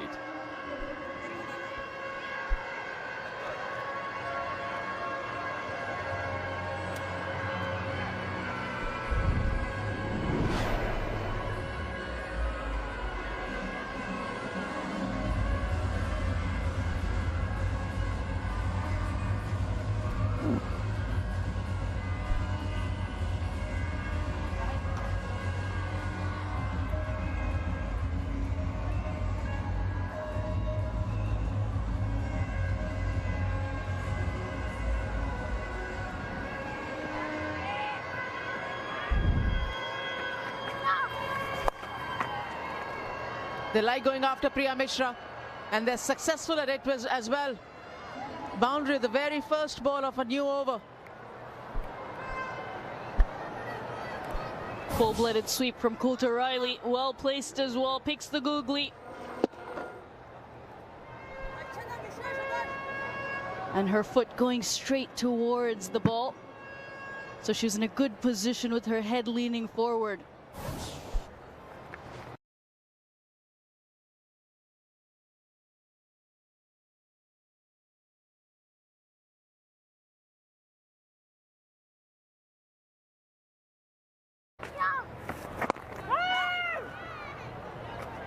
Well, if you possibly can, when you're sweeping, you love to get a full extension of the arms. So that was the perfect length. And the frustration for a spinner is it's usually your best ball, the best length that gets swept.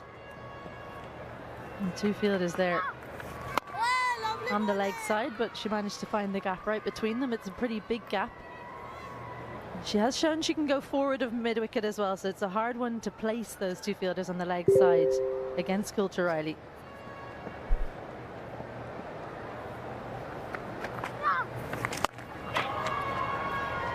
Just sweep your way out of the situation. As if on cue. Goes over mid-wicket. A bit of a swat, but nicely played. Strong wrists coming through.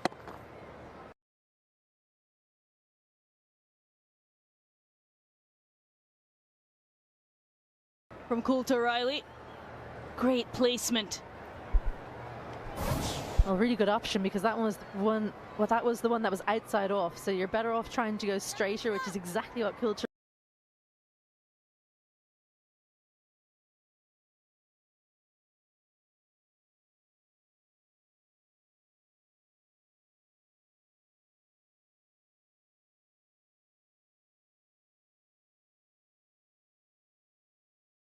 Riley did.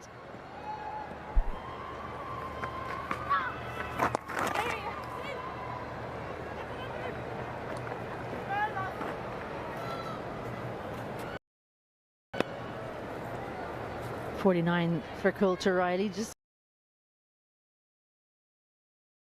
closing in, but she comes from the Clontarf Cricket Club, one of the international grounds in Ireland, so she's used to playing on very good batting wickets, which they're very proud of in Clontarf. They'll be very proud of Christina as well, because she's come right up through the ranks, coaches their colts and coaches their young players in the club.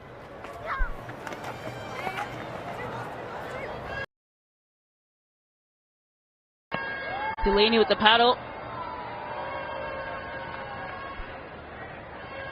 And comes back for a couple. 121 for 3. It's India who win the T20 World Cup. What's his moment like, Rohit? Look. Today it was. It's meant.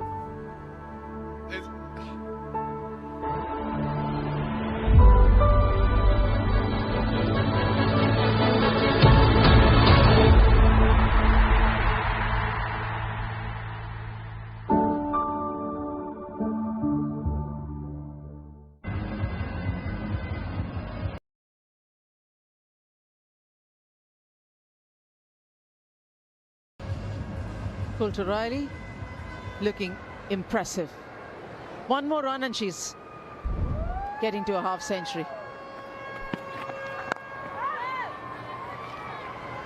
I'm very impressed with this Coulter Riley, the way she has constructed her innings. Earlier it was Forbes, now it's Coulter Riley.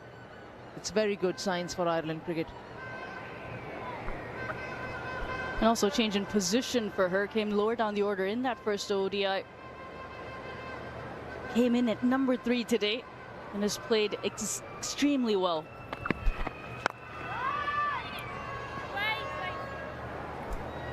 And don't forget, she probably wouldn't have been playing. Wouldn't have been expecting it a few weeks ago. Amy Hunter was the keeping number 3 until this tour. She's got a stress reaction in her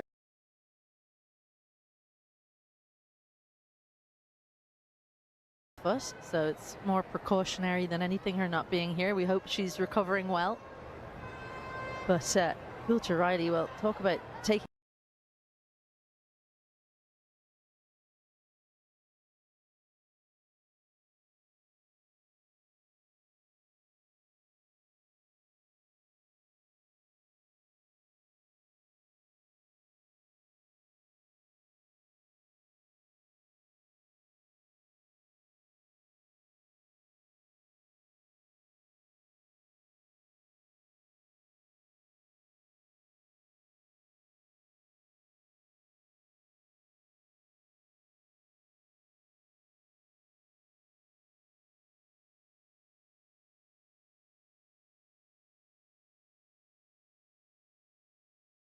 too much.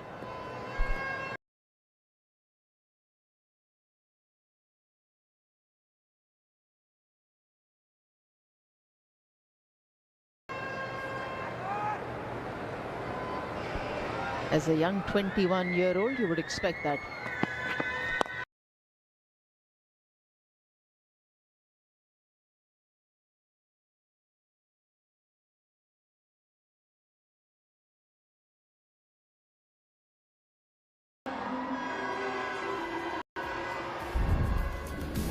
It's India who win the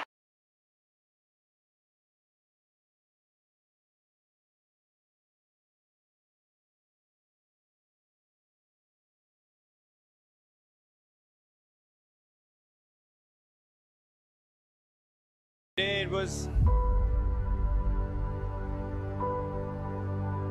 It's meant.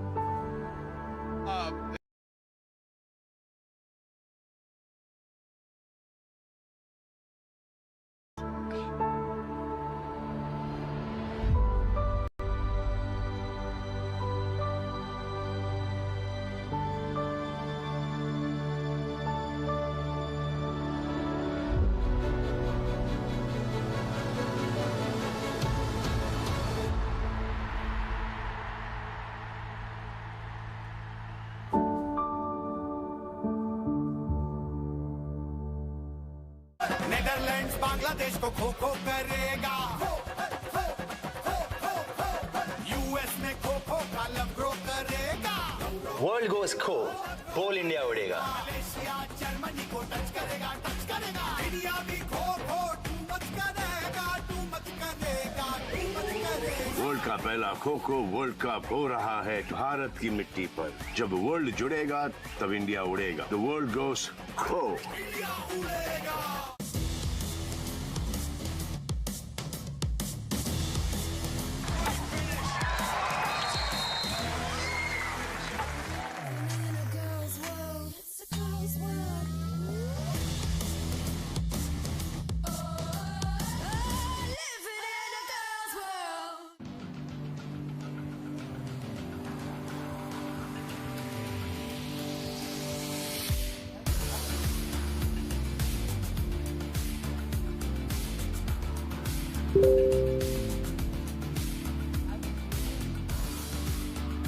Coulter Riley moves up to a first half-century in international cricket in the company of Laura Delaney. Forbes and Lewis, the 2 wickets that have fallen, and also Orla Prendergast losing out to Priya Mishra. But it's been the Coulter Riley show. definitely favours spin in this fixture. 88% strike rate against the spinners, but she's been happy to take on the seamers as well, and definitely had some luck. But I think it's the attacking nature that she's played with and the innovation that's really entertained so far today. Still 20 overs to go. Generally plays square of the wicket, innovative as well behind the stumps. It's been a fighting innings from her as well. She was tested with the short delivery early on in her innings. Knocked on the helmet a couple of times. She's fought it out. She's batting beautifully.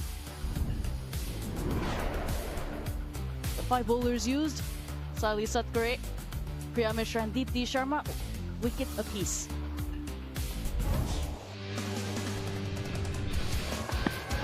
Three wickets so far. Well, Gabby Lewis, even she didn't know that she'd hit that. She reviewed it, but it was a feather of an edge. Sally rewarded for her efforts. One sweep too many from Forbes, and as soon as she played the shot, she knew, well, Orla Prendergast, that's a fruitful area for her usually, but just didn't get enough of it. Also didn't get the elevation. So she misses out yet again. The story really has been India's batting. So many getting started, but it was only Jamima who could go on and make 3 figures. Ireland still have a mountain to climb. 245 required in 20 overs. Time to get things going in Ireland.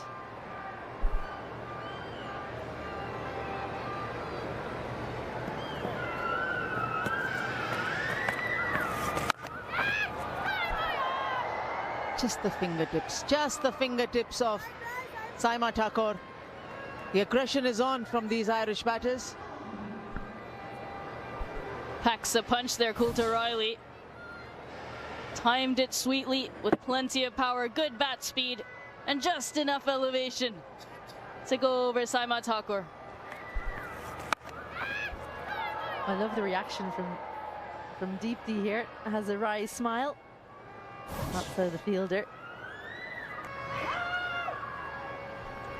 And this sort of an innings can actually be taken or understood in 2 manners. One, of course, the fact that they're going after a stiff target which doesn't require them to hold themselves back.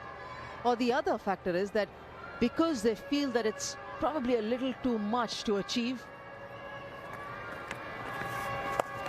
might as well go after the bowling. Might as well go and play a few shots which on another day you might hesitate. I couldn't agree more. I do think that that's the way that Christina Coulter Riley plays. She plays an attacking brand. She generally plays T20 cricket more. Has not played much 50-over cricket, even in domestic cricket. So she's learning on the job and doing it with a smile on her face.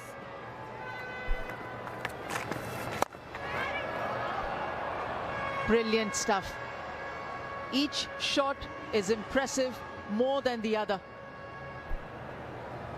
Using her feet and going over mid-off, holds her shape so that it does go in that direction instead of pulling it towards long on. Ends up slicing it a bit, and that helps her.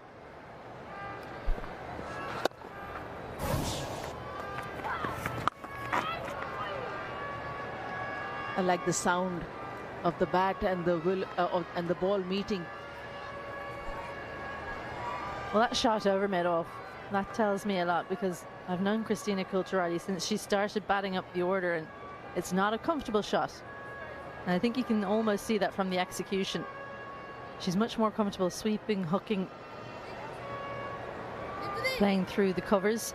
So the fact that she's willing to take Deepti on is, first of all, brave, but also she feels that she's in enough that she can take it on. Dropped, chance given, not taken by Deepti Sharma. 135 for 3.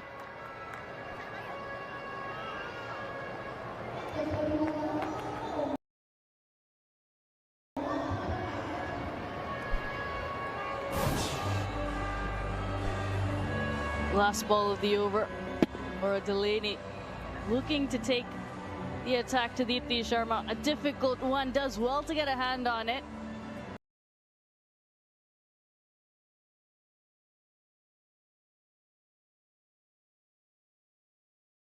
135 for 3 Ireland. Chasing 371 as a target. Saima Thakur.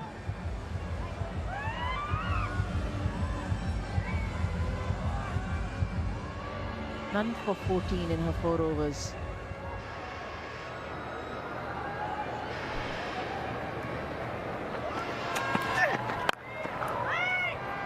This is some sort of an attack that these two batters have actually decided they will put on to anyone that's coming up against them. Well, Deepti Sharma, she would hope to take those catches. I wonder, could she have gone with 2 hands? It almost came to her slower than she was expecting. No, wouldn't have got there. Pulling no punches again, Christina Kulturali. Another short delivery from Saima. And she gets on to it. Good running. Laura Delaney coming back for the second. The way Kulturali is playing, it's also building good habits going forward very early in her ODI career. She plays more of T20 cricket, but just building that aggressive mindset. Yes, the situation may not be in your favor, but put your best foot forward, always.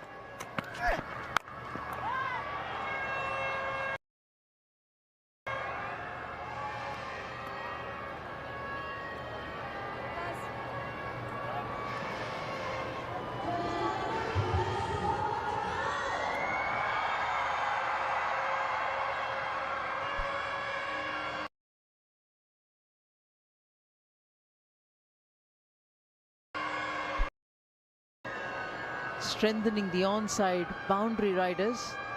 Looking at the manner in which Kulturali has been smashing the ball around.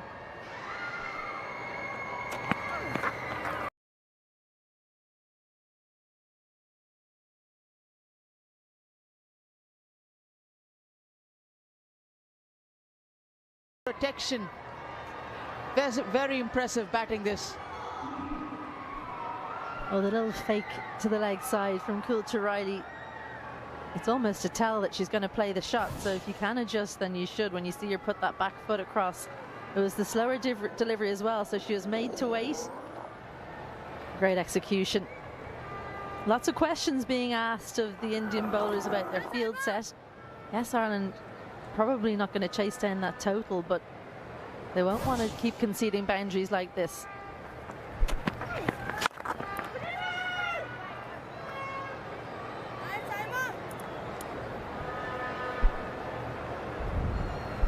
Well, Georgina Dempsey, a contender for the SBI Life Apne Liye Apnon Ke Liye award, picked up 1 wicket at the ball and took one good catch as well in the field.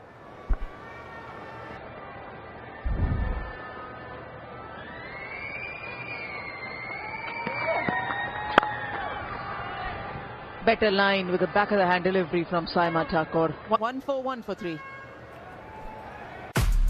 Let's big it up. Mr. 360 in full flow. A sparkling Sanju Samson. Fantastic Tilak Verma. It's England dangerous batting lineup.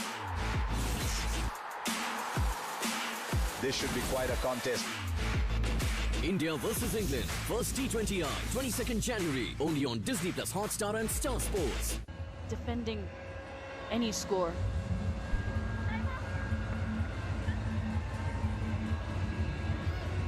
$141 for 3.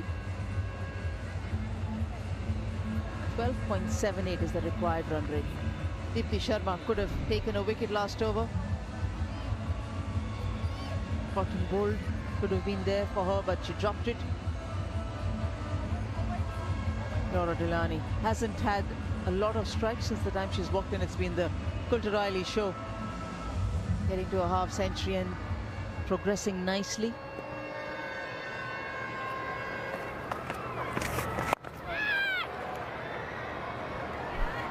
Well, completely different to Kulturali. Laura Delaney also almost compulsively comes down the pitch. Very much will be pleased to see mid-off and mid-on inside the ring as she feels she can head it over their heads. So want to push them back and maybe look to then turn the strike over and let Kulturali do most.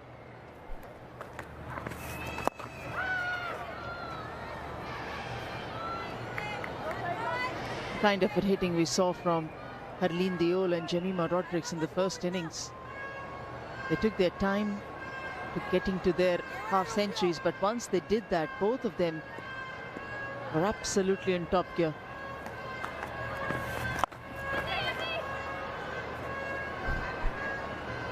That's a new element that Laura Delaney has added to her game. The last year or so, she's never really swept before. So she knows she has to add it to her game, especially coming to India and Bangladesh. She worked on it very hard, so that's another box ticked for her. And when you look at this target, 371, I'd imagine Ireland aren't trying to reach that at this point, but India did score 170 in the last 20 overs of their innings. With 2 set batters, if you count Laura Delaney as set, maybe they can look to do something similar.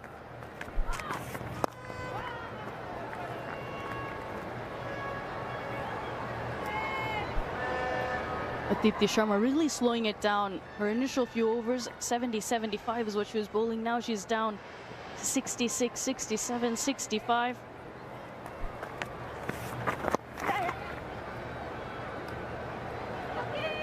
The batters now need to generate that power, whether it's with the sweep or using their feet to come down the track to create that momentum.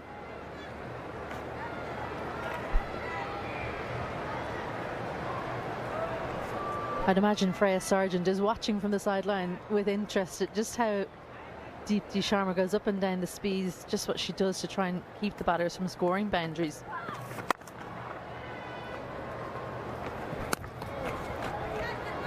One for 3 for 3.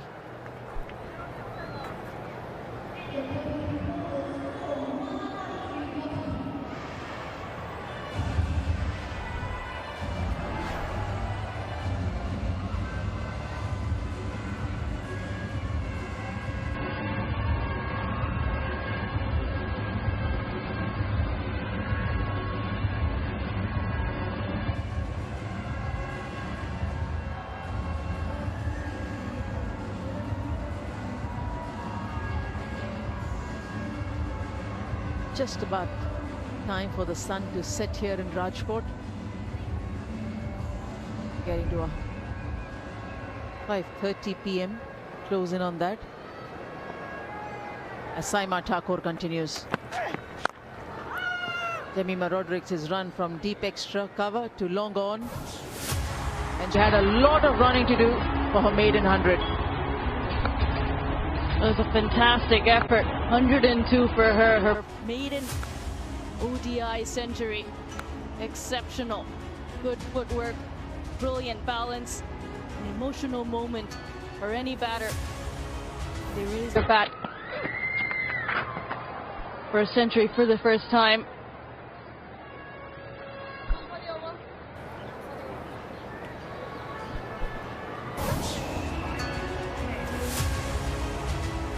A wonderful moment, but then, as always, the clown comes out at the end. You just can't keep her down, can you?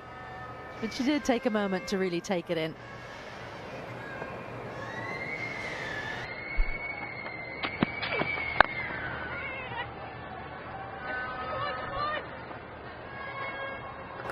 Maiden 100 after 41 innings in international cricket for Jemima Rodrigues. That's why she said it's a big relief getting to that 100. She's right on top of that Dream 11 top 5 fantasy players as well, followed closely by Harleen Diol. Christina Coulter-Riley in that list as well.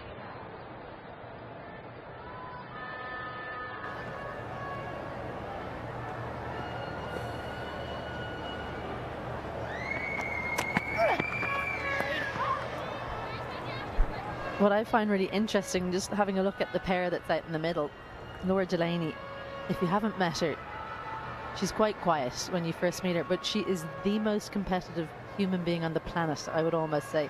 She is in competition about everything, and it just means that she'll be in competition with Christina Coulter-Riley, who's down the other end, 4th game. Beautiful strike there, and that's a real area of strength from Laura Delaney. You cannot offer her width. So strong through the point region. Just drop the bat on it and watch the ball sail to the rope. 150 up with that strike, and Laura Delaney, a big smile on the face. Just eases that through point.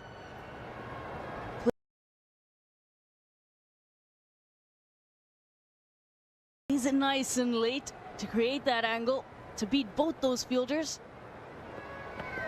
Very nicely done.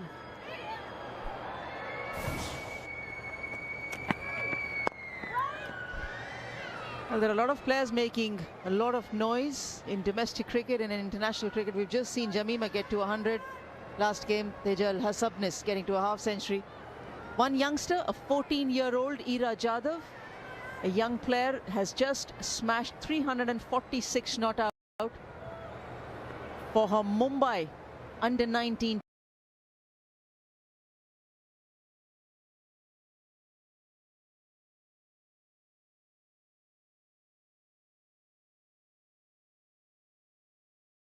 World Cup.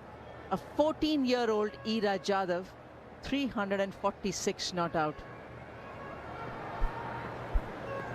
That was an unbelievable innings from Ira.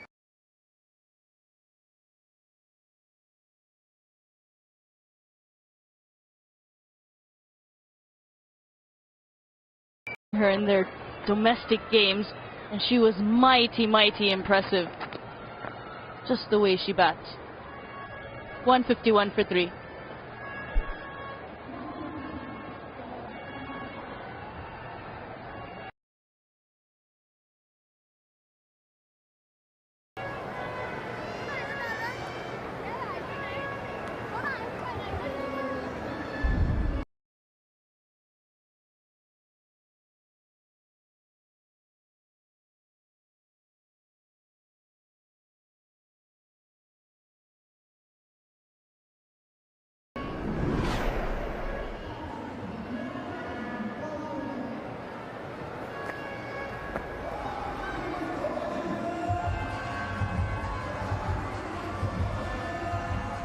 Partnerships for Ireland today. For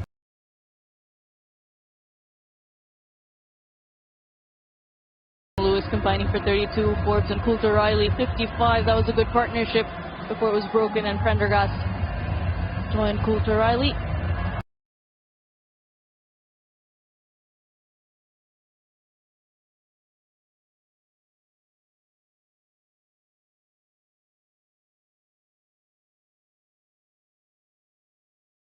And now Delaney and Coulter Riley with a 50-run partnership at better than run a ball.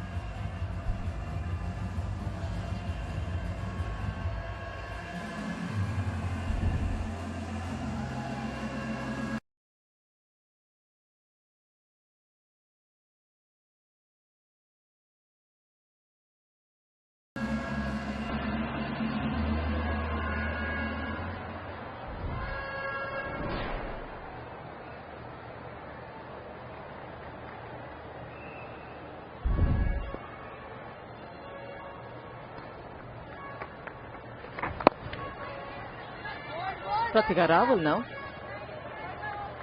This is good for the Indian team. Just testing out all the options available and giving an opportunity to everyone around, as many players as possible.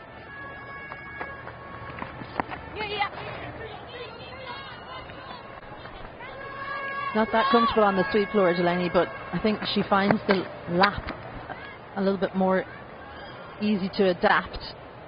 She has to preconceive the shot, so gets in position early. Probably wasn't the easiest ball to play in that position, but she practices it a lot. I was saying earlier, she's really competitive. She won't want to watch Christina Coulter Riley smacking it from down the other end. So I think that that's actually a good thing for Ireland, that she's almost in competition like we saw from Jill and from Jamima. She's pulled out the lap on a couple of occasions, changes the grip on the bat just as the bowler gets into the delivery stride, getting ready for the lap. Watches it like a hawk onto the face of her bat. You see that bottom hand sliding down. Gives you better control to play that lap.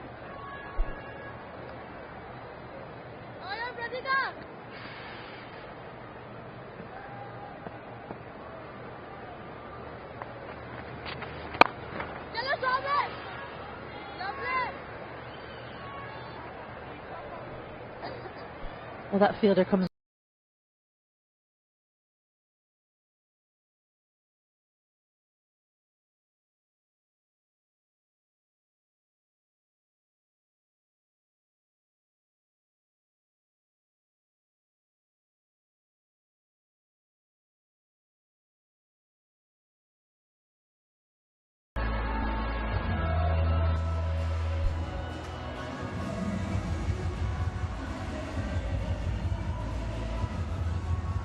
$155 for 3. 15 more overs to go.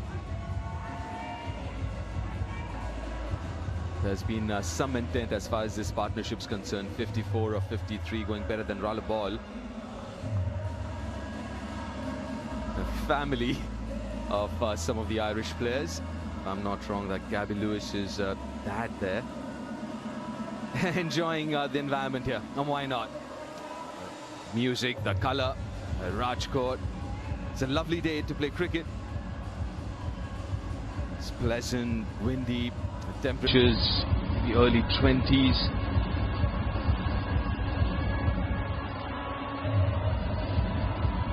Right, Saima back into the attack.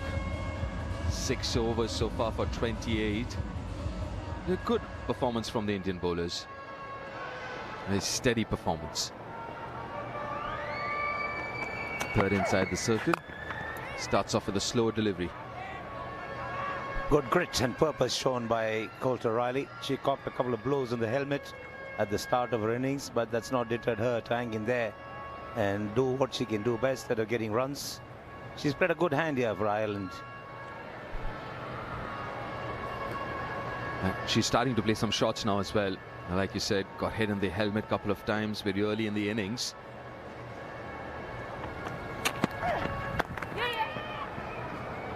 It's been a great day for the Indian batters. The top 3 getting half centuries, number 4 getting 100. And Harleen Deol, what a story. Usually a middle order batter, been asked to bat at number 3, and she's made that position her own. 100 in the previous series against West Indies, 89 here. She's looking set for another 100. Started off slowly like she usually does and then picked it up.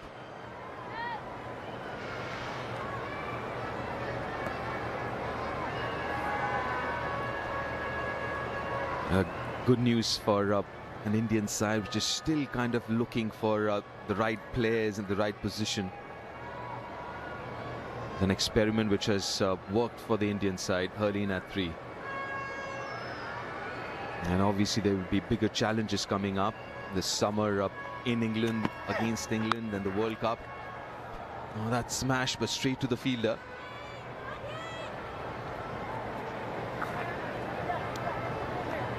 Thinking of a second here because of that fumble.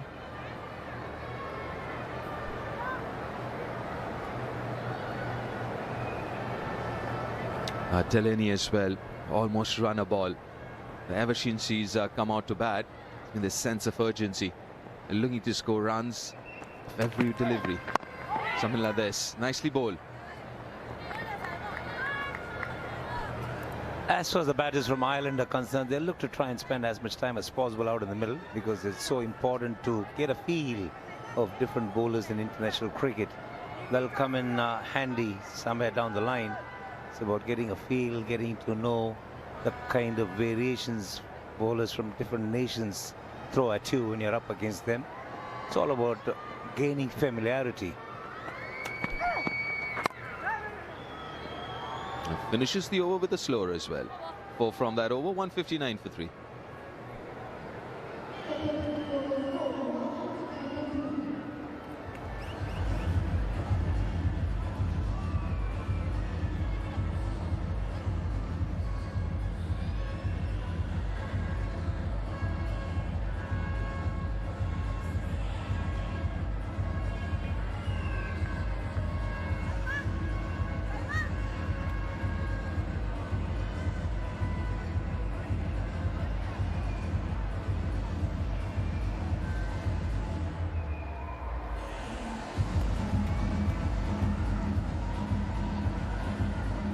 The lights are switched on, the floodlights.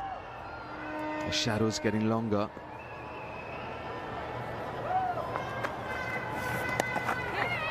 Outside half of the bat. Get some runs here. 4 of them. Good to see Pratika getting few overs, because usually when you need to break a partnership and you've already utilized 5 of your main bowlers, you can always get that not part-time bowlers to get you the breakthrough. And good to have a batter who can give you few overs. Yeah, that'll come in very handy.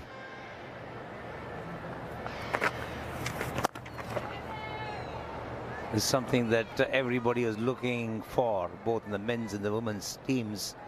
Top order batter capable of bowling 5-6 overs, and if they can have somebody to do that, it'll come in handy. But Rahul has got a decent action going. Harmanpreet Kaur used to bowl at a certain time, but then an injury to a shoulder put paid to what our hopes the team had and she had about rolling her arm over regularly.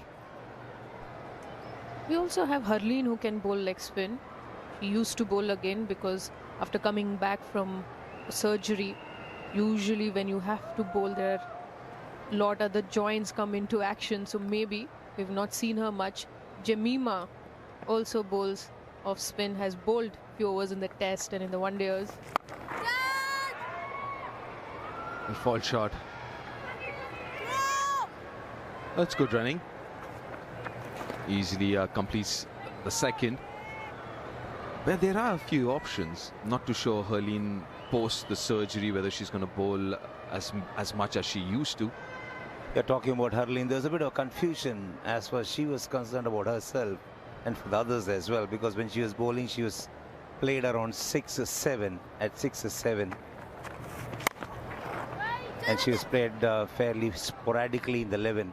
Now that perhaps she can be secure about a spot for the time being, she might probably start looking at bowling once again with a lot more confidence than she did before. Also, now that she's a top order batter, like you rightly said, the pressure as a bowler is off her. So you're not also looking for a full quota of 10 overs. What you're looking at is maybe 3-4 overs.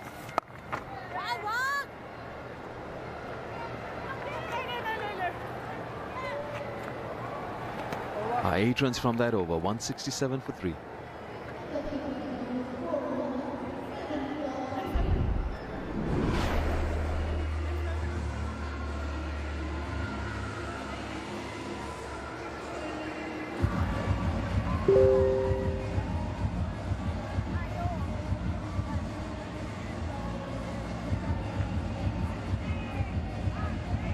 Good luck.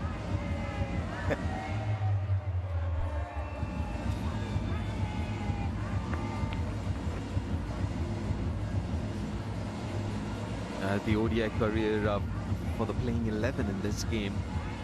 Harleen, a couple of wickets for her, Jemima 5, but obviously looking at Deepti Sharma, the most experienced in this lineup as far as bowling is concerned, and even otherwise. This is her rather 100th ODI game, and 125 wickets for her. But what you're looking at is that top order, the top 5. You can find some overs there.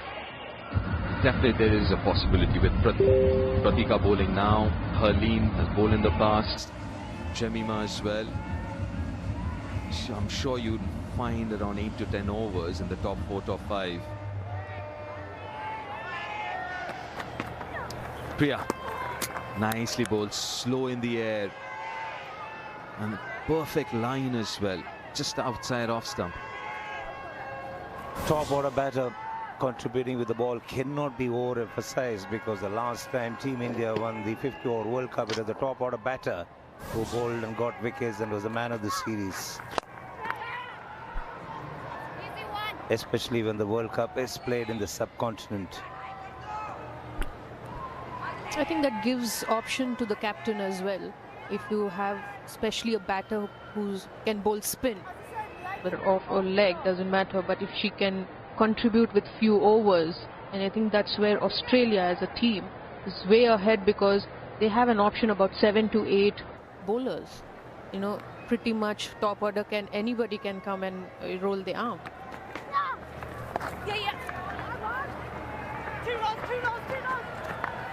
Just so that I don't leave it up in the air, I was referring to Yuvraj Singh being the man of the series when India regained the World Cup in 2011.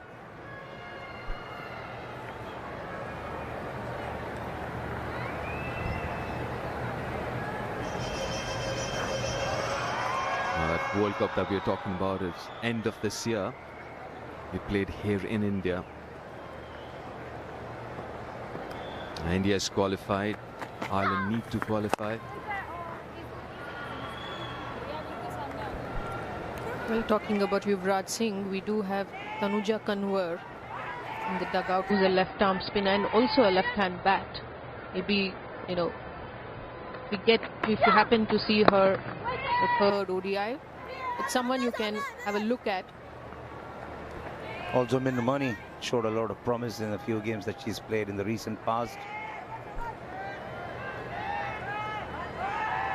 So it's quite evident, looking at last year or so, there is a good pool of players there to choose from. Maybe that wasn't the case a few years ago. Oh, thick outside edge it seems. Nope. Given us byes. 38 overs gone, 172 for 3.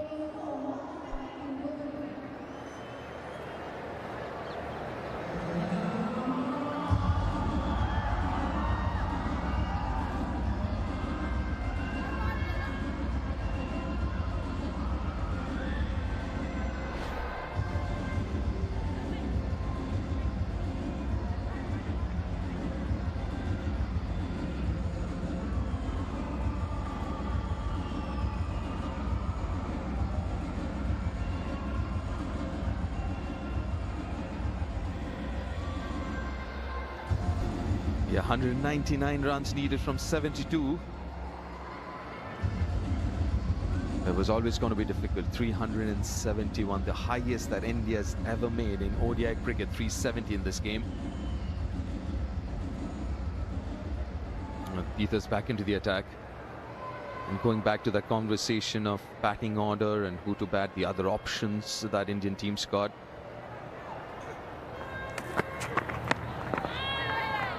A big believer of having a left-hander at least, or mix up that middle order with left hand and right hand. And if you look at the current batting order, and even when Harman gets back, another right-hander, you don't have a left-hander in the top 5, apart from obviously Smriti.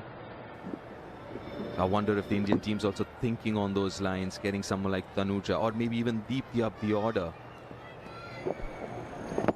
I think Tanuja could be more of a lower order bat, but maybe Deepti Sharma, or there is also Yastika Bhatia. But again, it is the Indian think tank, whether they want the keeper to be a finisher, they can feed in Richa Ghosh, or they want the wicket keeper batter to go up the order, then they have Yastika Bhatia. It's a choice that the Indian team would have to look. But yes, the top 5, barring Smriti Mandana, I think they're all right-handers. You would want to have one left-hander there for that lefty-righty combo. And also most of the teams would have a left-arm spinner. And suddenly you have a left-hander there along with a right-hander. That makes life difficult for the bowlers then. The other option is to try and create a surprise by giving license to Pooja Wasrak and send her up the order, because she can obviously bowl. She's bowling a lot better now. Instead of not utilizing her batting ability later in the order, you might give it a go and make her the floater. That's one of the options that are available. But of course, it's early days yet.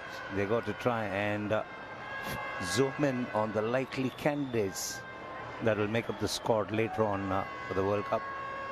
But the important thing is that there are options that the team management can look at. Top edge. Got lucky there. Goes over Richard Ghosh's head for a boundary. There's nothing you can do as a bowler. It's a wry little smile there. Whoever said that you'll always get a just reward in cricket? You don't. You bowl a good delivery, sometimes you end up conceding a boundary. I also got to give credit to Delaney, the way she's batted, coming out and playing her shots. She definitely deserves a bit of luck, no two ways about it. On the other side, Christina Coulter-Riley, this is the highest score in ODI cricket by an Irish wicketkeeper. She's batted really well, 79. She's batting on. Another young talent coming through the ranks.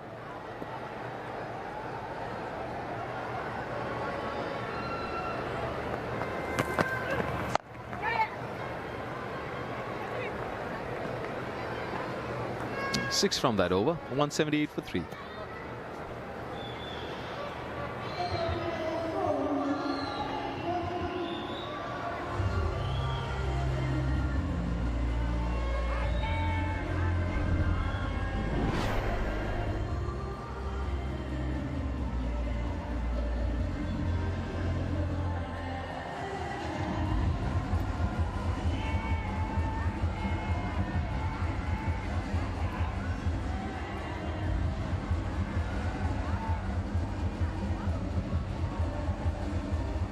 .370 is what India got, batting first. 100, her maiden ODI 100. Jemima 102 of 91. Herleen amongst runs. Smriti, Kratika.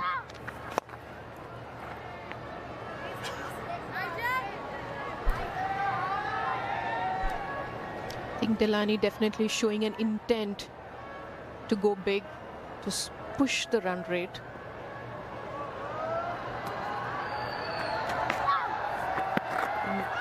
Coulter-Riley there, I think she needs to step up a little more, slow down a little bit. Do understand the lower ranked teams don't usually play too many ODIs because of the franchise leagues everywhere, the T20 World Cup every once in 2 years. The emphasis is more on the shorter format. Up in the air, ball short of the fielder. But when you get an opportunity, when you appear in these one-day games, you try and make the most of when you get a start. I like the way the leg spinner is bowled, and also the way she's been used by a skipper. That should be a boundary. A loose delivery. She bowled really well the first three. This one, a long hop, but placed it really well, Delaney. I wonder who's timed it badly.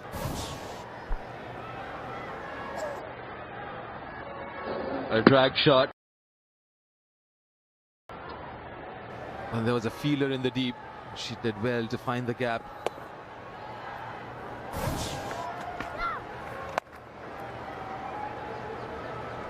And she looks so much better when she bowls a little slower in the air.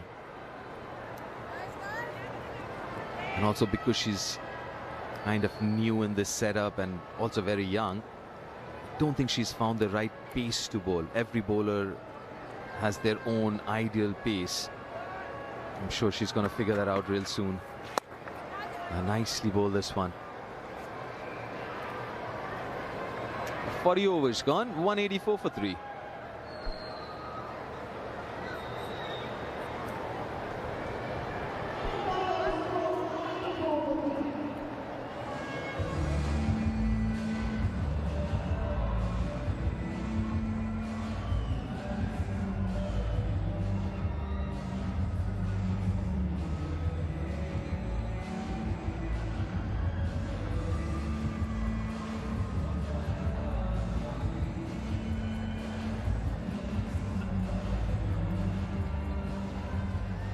It's been a good partnership. Run a ball, 83 runs between Delaney and Coulter-Riley. It's an opportunity for Coulter-Riley to get to 3 figures. Oh, spoke too early. Spoke way too early and jinxed it. Just looking good. Stepped up and missed the ball completely. Tita Sadhu does the right thing here, bowled the right length so that the ball went on to hit the stump. So important to get your line right and the length as well. And that's exactly what Tita Sadhu has done. He wasn't faced by the fact that the batter was charging at her. She stuck to the basics and she gets a reward. End of a fantastic innings from Coulter Riley. She's dismissed for 80. She's looking to score runs quickly enough, and she finishes in that pursuit. Dismissed for 80. Ireland 184 for 4.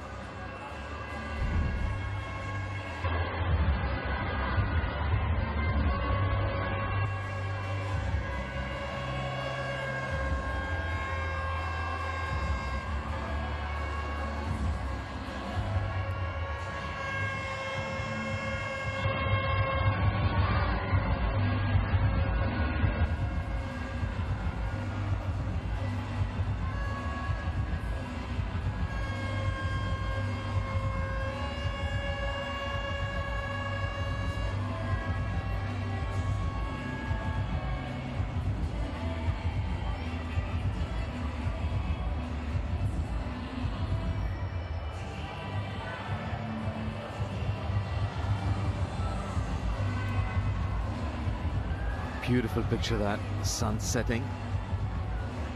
This wonderful Niranjan Shah Stadium. A new batter in. Leah Paul just 3 runs away from 1,000 runs in ODI cricket. She's got 100, and one of those 750s came in the last game.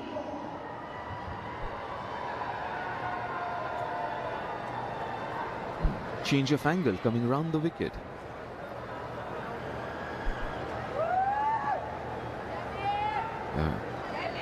Only left-hander in the top order for Ireland.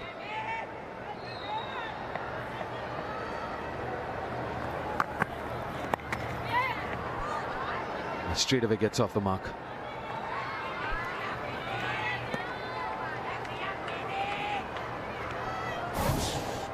The fall of Coulter Riley, trying to make room for a ball which was, I think, the stump completely missed the line.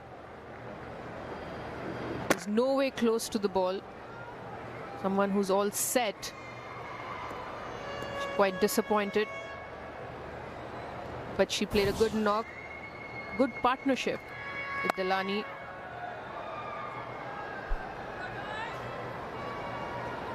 Yeah, Coulter Riley, top innings from the young 21-year-old wicketkeeper.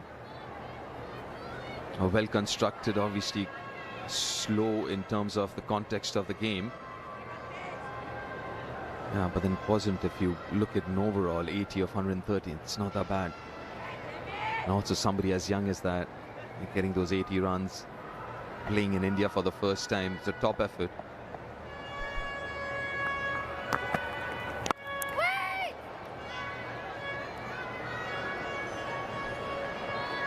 She started varying a pace as Sadhu. When she first burst into the scene out of the under-19 World Cup, she used to just come and bang the ball into the pitch.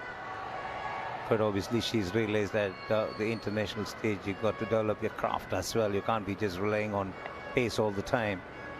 And it's so good for a youngster to pick up these little nuances as quickly as she's done.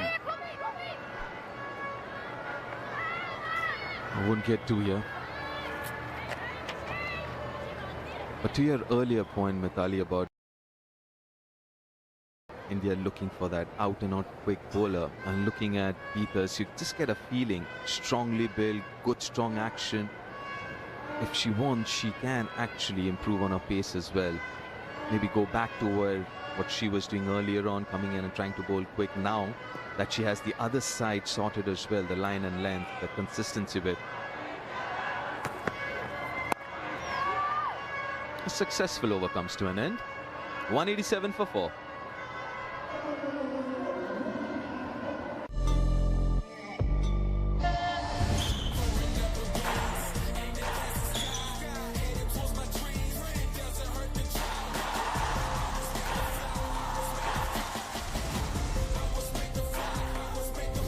Watch BWF Championship.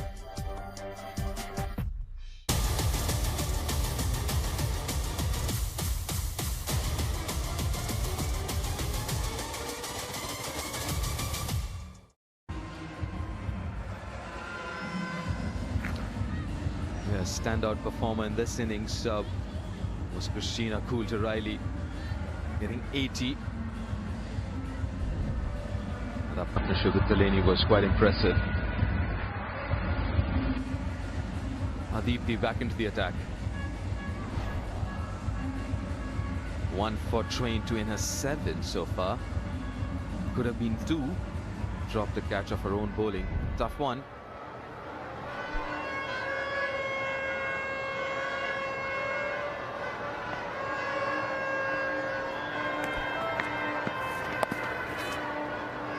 She played this shot so well in the first ODI as well, and with that gets to 1,000 ODI runs. That's a big milestone. The 7th Irish player to do that, and a first left-hander to achieve that milestone. 1,000 ODI runs for Leah Paul.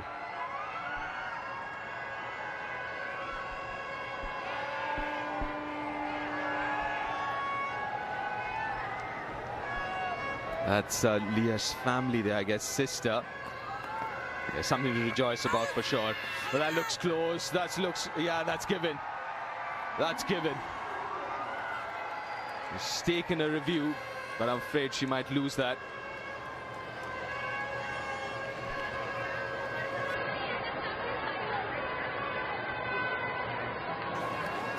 TV umpire to director, we have a player review for LBW. Original decision was out. It's a fair delivery. Can we start the front on vision, please?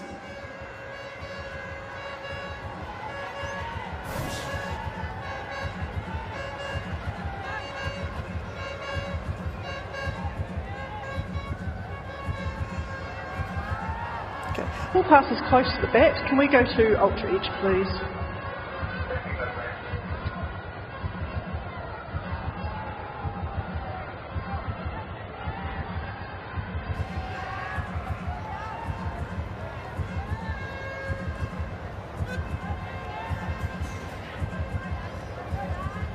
Verinda, we're just waiting on ultra edge.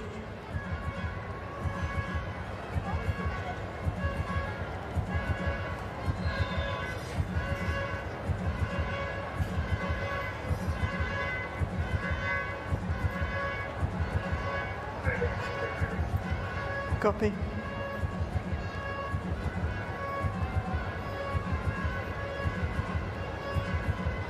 Okay, clear gap there, clear gap.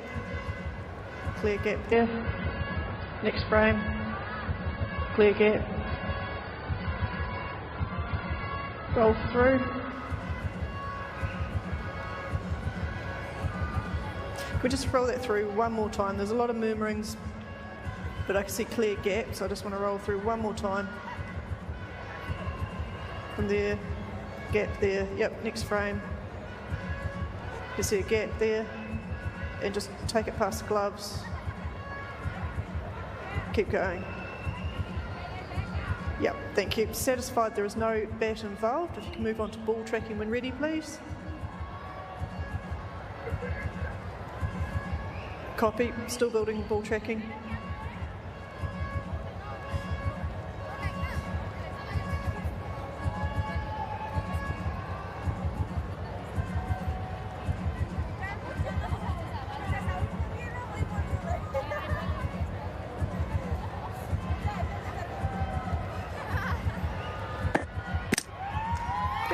Pitch outside off, impact in line, and wickets is hitting. So I'll get Verinda to stay with your original decision, stand by, and your on-screen signal now. The right decision there. It was hitting the stumps, and that would mean Delaney, she's got to go back now. 37 of 36, a well-compiled innings. Another wicket for Deepti Sharma. She's lost a wicket. She's also lost the review. Gone for 37. And Ireland are 188 for 5.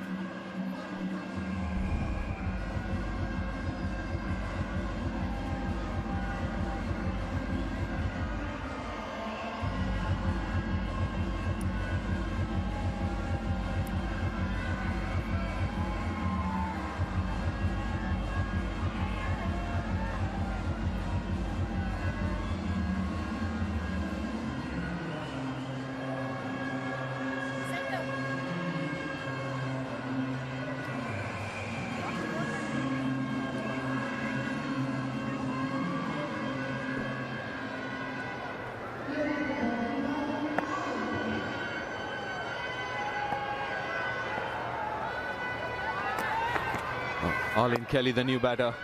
Oh, chipped in the air. The fourth innings on this surface, holding up a little bit this pitch now. Arlene Kelly, strike rate of 60, 25 innings. She's got 321 ODI runs.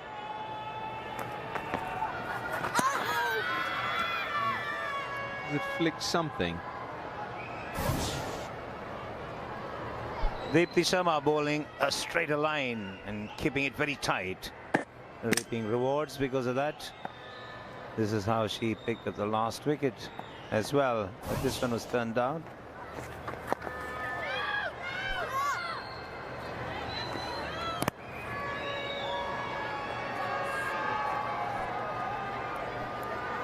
Getting a little more help from the surface now, Deepthi. Fourth innings in 3 days. The same pitch which was used for the first ODI.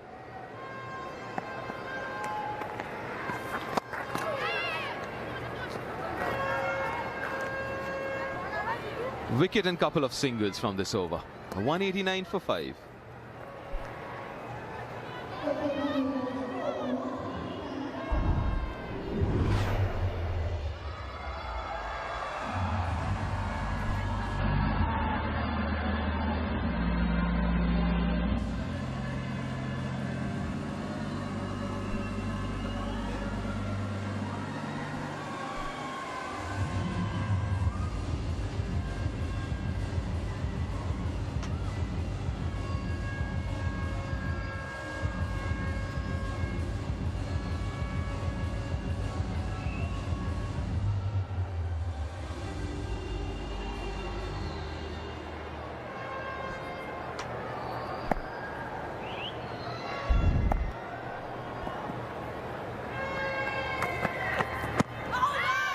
Possibly going down leg side. Titash Sadhu. Keeping umpire Virender Sharma interested. Both the teams have lost both their reviews, so they have to rely on the umpire's decision making. Shivani, clearly there was an inside edge, and Issy won't be complaining at all.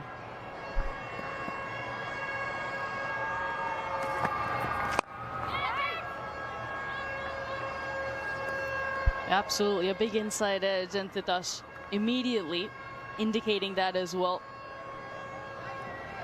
So she saw it. But this is a beautiful sight here in Rajkot, the sunset. We're driving from the airport to the hotel just the day before the game, and it was a beautiful sunset. And yet again.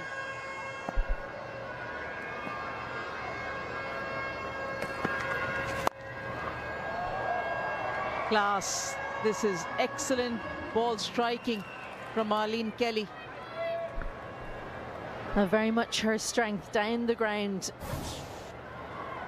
She'll poke about when it's a little bit shorter, but give her the length she wants, and she's got a brilliant change of pace with the bottom hand coming through at the bottom of the swing. And she just accelerates right here, just in front of her front pad. That gets the elevation and forces a change in the field. It's almost like the flexion extension in a golf shot through the hitting zone.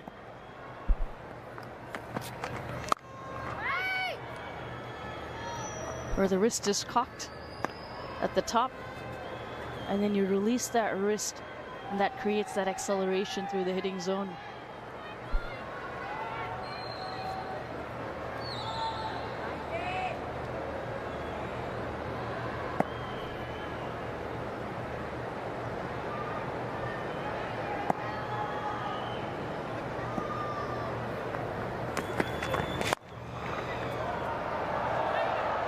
There are a lot of positives that will come out of this contest for Ireland, even though the required score is 177 that they require, but this ability of striking the ball,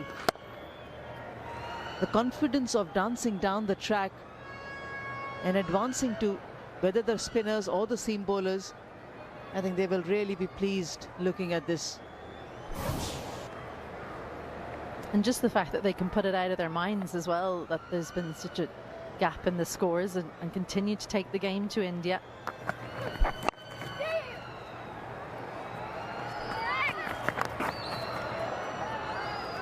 $195 for 5.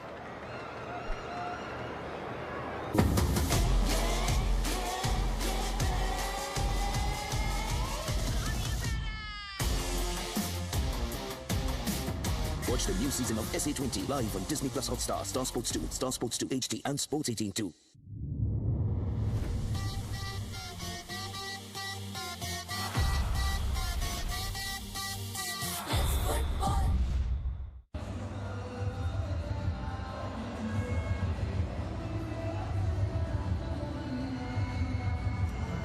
Sharma. She took the wicket of Laura Delaney. Well, she just needs one more wicket to better Julan Goswami, the great Julan Goswami. So she's eyeing up the records herself.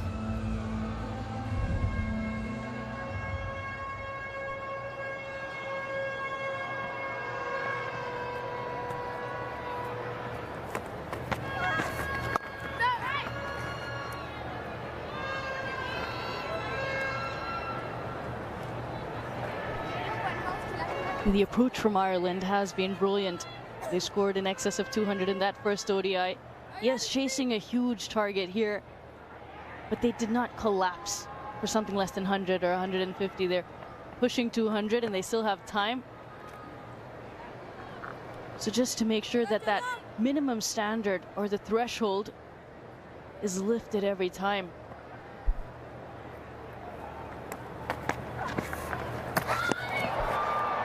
Gone. A chance yet again created by Deepti Sharma. And Richa Ghosh behind the stumps spills it. Gets up too early, this one keeping low from Deepti Sharma. Richa Ghosh going up and then having to go back down. And when that happens, more often than not, you go at it with hard hands.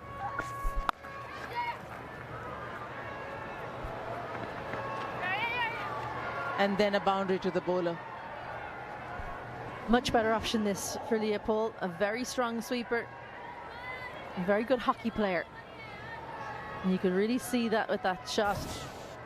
She survived the previous one. She had thought about dancing down. Instead, she turns to her strength, and the line helps her, in fact, because the line forced her to go between the two fielders, and she couldn't quite cut that one off, could Rowell.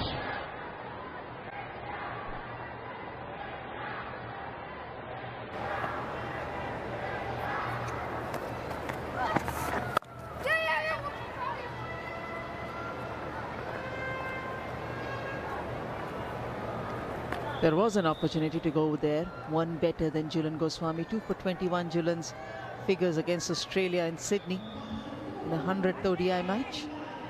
Deepti Sharma on 2 for 29 in her 9th over. She will still have some time, but there was an opportunity, a couple of deliveries earlier.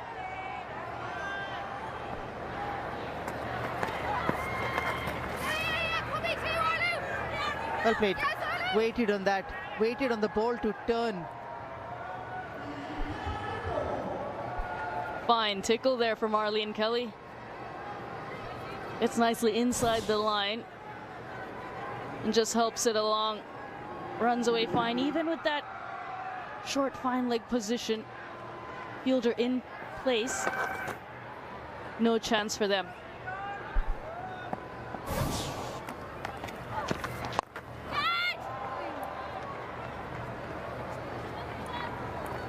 Two or 5 for 5.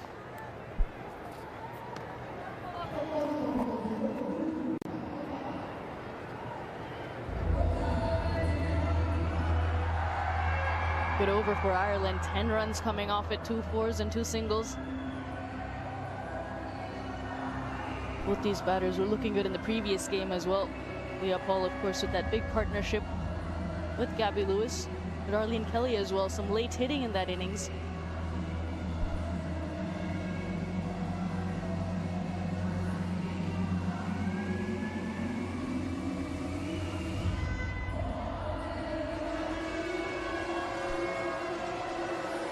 Niranjan Shah Stadium in Rajkot. Slightly on the outskirts of the main city.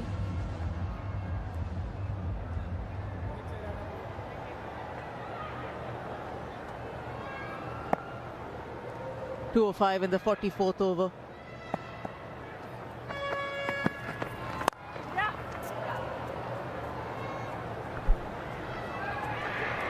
A big job for India now for the final 6 overs. Can they just set themselves a challenge of trying to take some more wickets? Close out strong. There's been plenty of good bowling, but I think they'll be disappointed with how they've responded at times against Ireland, who've attacked them. Saili's been really good. 1 for 28. She'll close out her spell, you'd imagine. That means that someone will have to bowl a 1 over spell.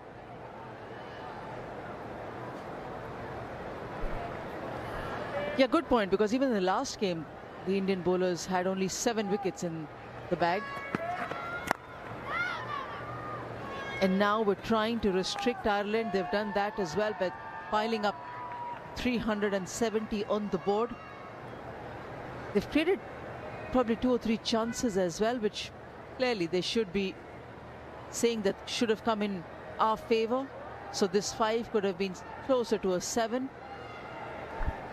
Well, the fear they would have had coming into the second half is, are Ireland really going to come after this? Are we going to be able to take wickets? But Ireland have come after it. Just like that with the pull shot from Leah Paul. So when people are actually attacking, that's when you actually get opportunities to take wickets. So that's a small problem. It is a young bowling attack. So that's the other thing to keep in the back of your mind. So it's a great opportunity for them to learn on the job. And then after the game, going into game 3, what can we do better? How can we actually take the wickets when we've built some pressure? So lots of questions that will be answered, no doubt. But a great opportunity for them to learn and actually still have the runs on the board so they can try things out.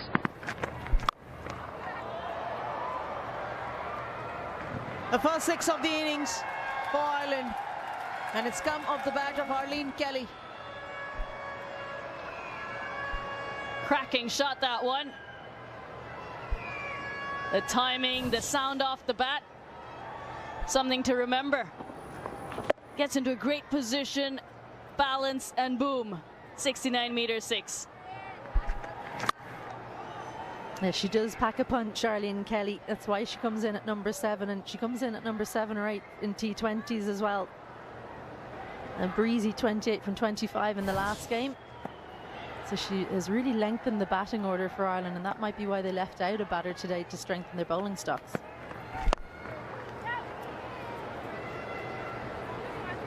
There was a chance on the way back. The ball, Saili Satgare.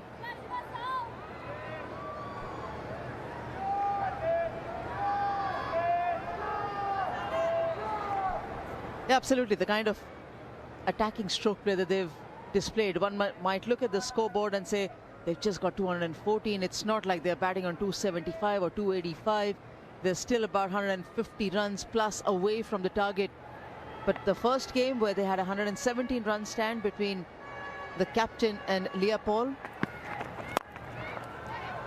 to this approach of finishing the over with a straight drive, this is wonderful redemption. 218 for 5.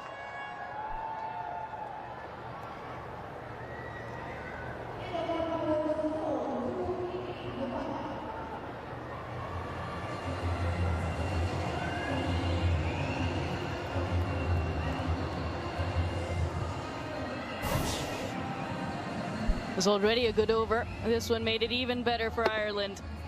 Beautiful shot straight down the ground. Mid off, mid on, both inside the circle. Fantastic.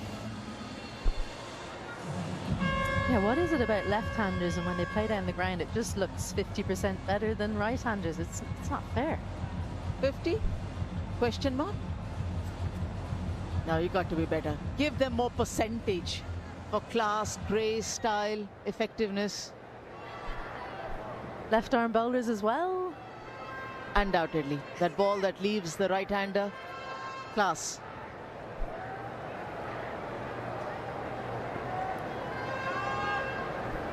Deepti Sharma with the last over.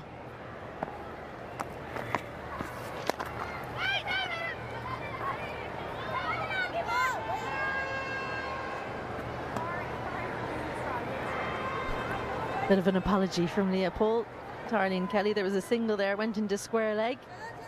They kept that 45 at that angle despite the boundary in the last over.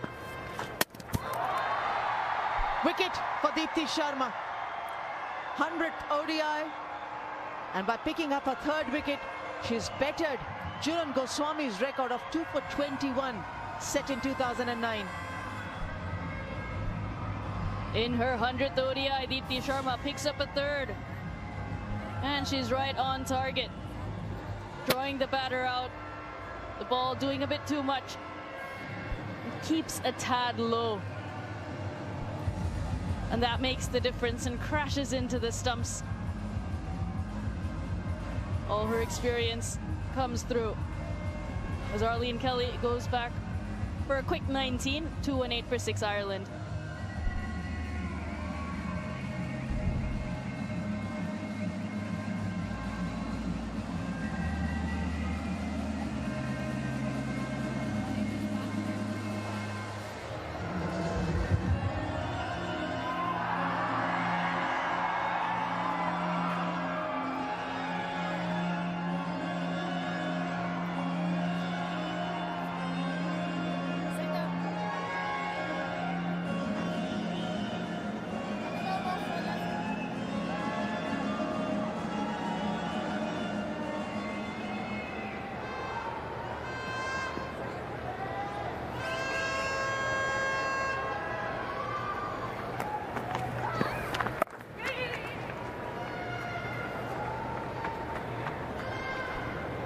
Ava Canning with her first runs of the tour coming into the game today.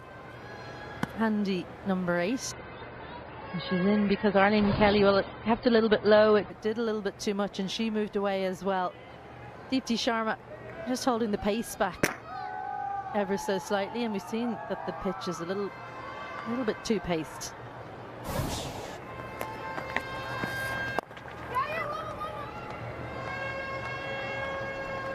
Ava Canning, another one of the new Irish players on the very tall side. They didn't build them like that when I was playing, I can tell you. We were all very small, so it's useful, especially playing against spinners in India. She can take a big stride, likes to play down the ground.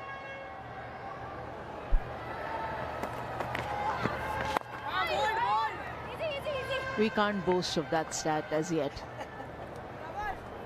Work to do is what comes back in the reports. Yeah, barring a few players on the park whose average height is probably 5'7", 5'8".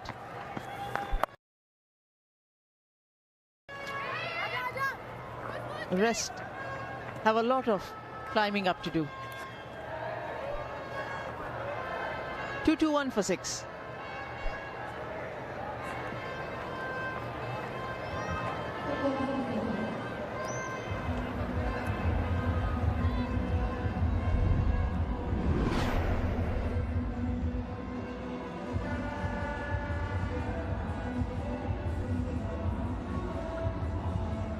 A spirited effort from the Ireland batting side. 38 for Forbes, 80 for Coulter Riley, 37 for Delaney.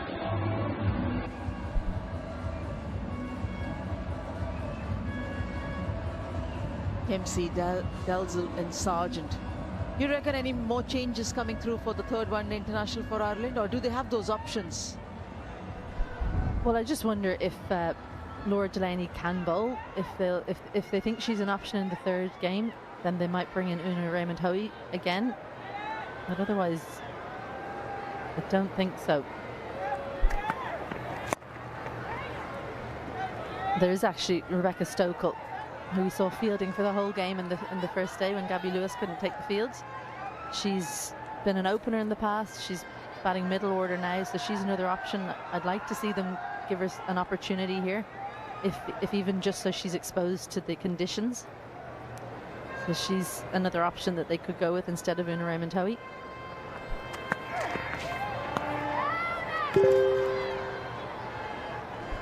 Shivani, do you foresee any changes for India?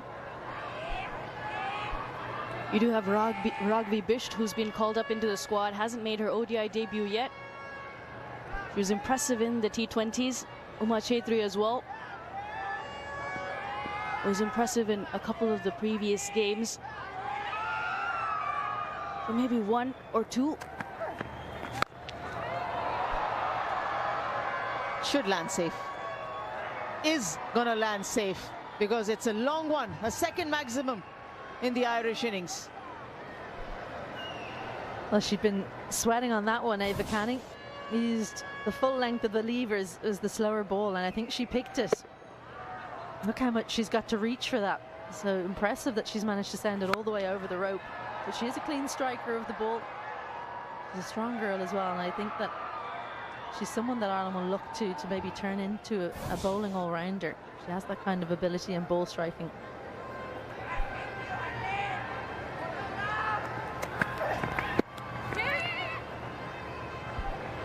Yeah, the power is there, the strength is there.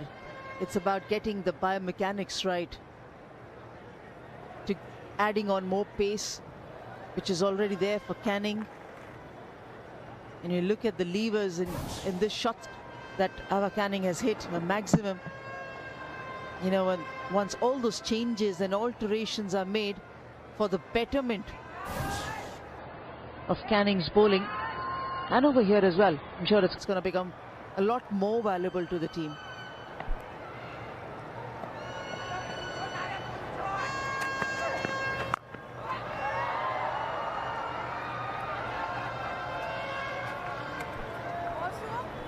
And also to do it more consistently, time and time again, to become that dependable person in that situation.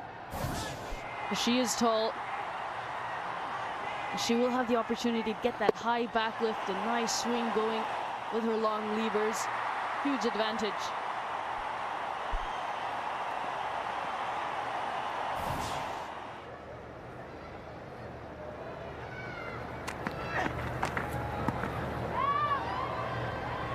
Two to 9 for 6.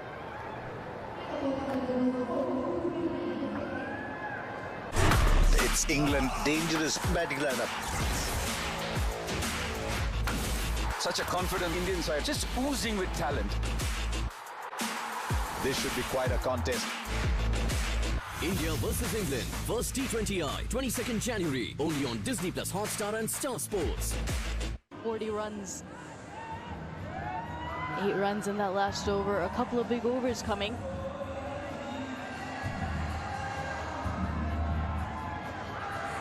Two batters to come as well. Georgina Dempsey showed that she has the ability to hit nicely in the last game. 6 from 3 for her. Leah Paul's probably the last recognised batter in the lineup. The others will back themselves. Alana Dalzell famously hit a boundary, her first boundary in international cricket, on her first ball, which was the last ball of the game against England in an ODI, to hand the victory to Ireland. So she's no mug either. Those sorts of situations, and when you are able to pull it off, it gives you plenty of confidence.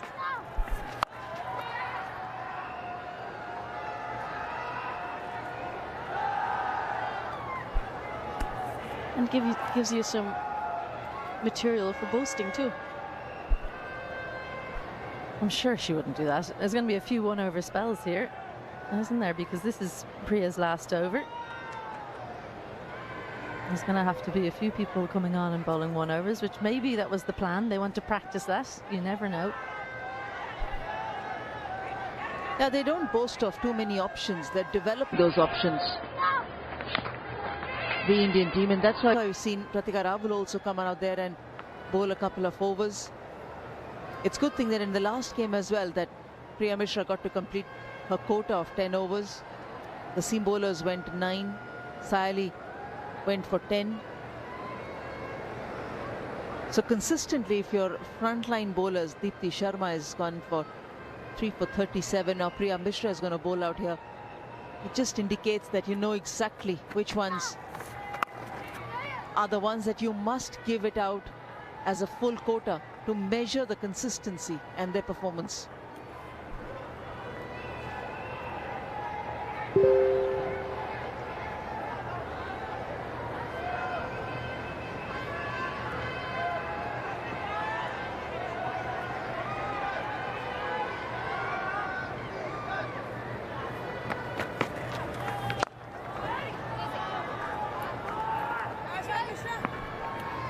Good to see the young Ava Canning coming down the pitch.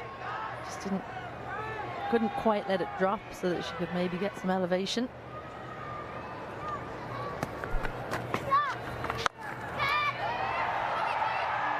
Safe in the outfield. A couple of runs added to the total. It started coming out of her crease very early. And Priya Mishra adjusting well. But didn't quite hit it well enough. That kind of saved her as well with the two boundary riders there.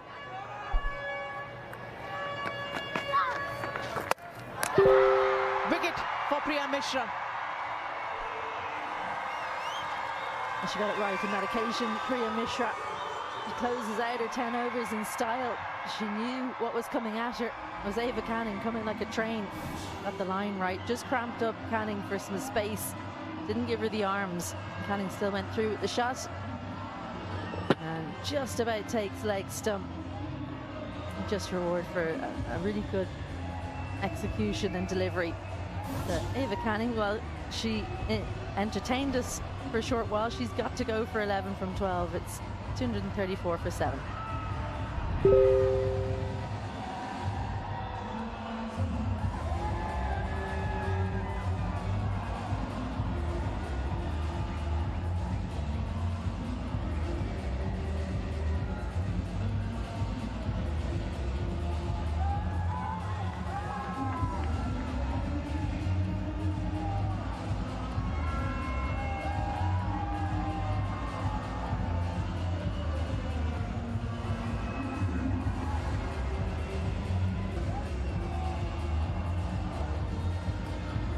.234 for 7 Ireland. Last 2 overs in the innings remaining.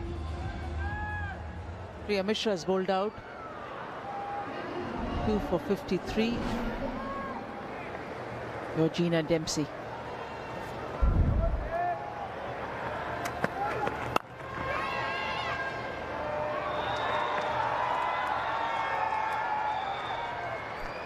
Nice attacking running that from Leah Paul. As soon as she hit it, she could take the single. I guess coming down the pitch as well, she knows she's almost there.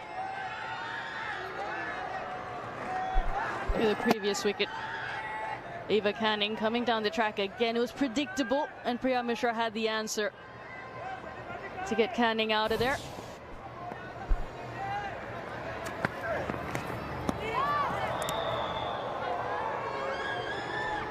Is there going to be a lot of aggressive conversation, is he, in the Irish dressing room, looking at the performance, looking at how they could have done a lot better with the ball? No, I don't think so. I really don't, because they're a learning group, as we've talked about a lot, how young they are. It's very much about the process. And I think they've shown that they have a plan, especially with the bat. They know what they're trying to do. They've executed probably not as much as the Indian batters, but definitely enough to give you some hope. Christina Kulturali, perfect example. She's beaten her previous highest by 56 runs, if my maths is correct. Highest scorer for an Ireland wicketkeeper. That's including Amy Hunter. She's made her top scores when she hasn't had the gloves. So I think she's going to be pretty pleased as punch, Christina Kulturali. Full toss, not hit very well. Is there a chance? Had to hit. Oh, that was a comedy of errors really there. No ball.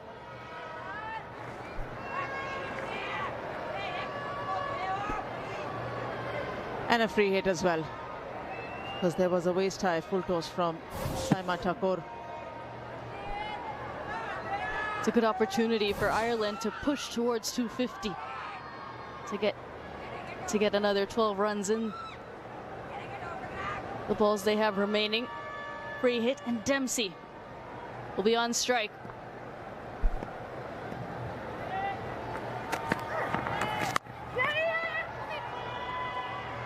I like the way she held her shot back.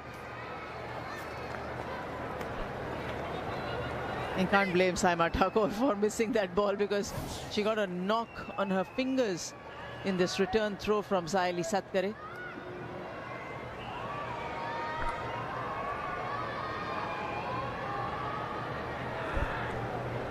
Well, whenever there's a no ball or a free hit, I always say you can be run out.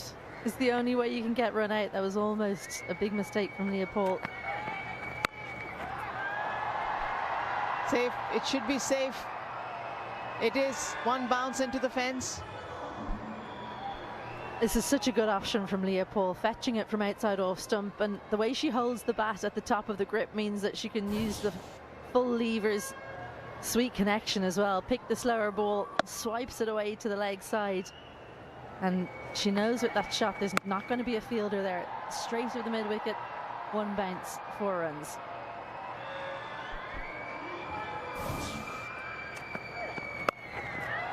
Might be a no ball, another one in the over for Saima Thakur. Seems safe. 2-4-5 for 7.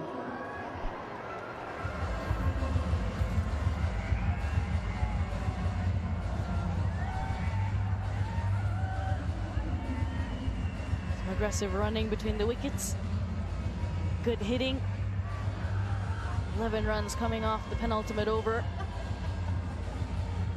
It's the manner in which the Irish girls are playing. It's very impressive, mighty impressive. They're closing in on 250. That is an achievement in itself.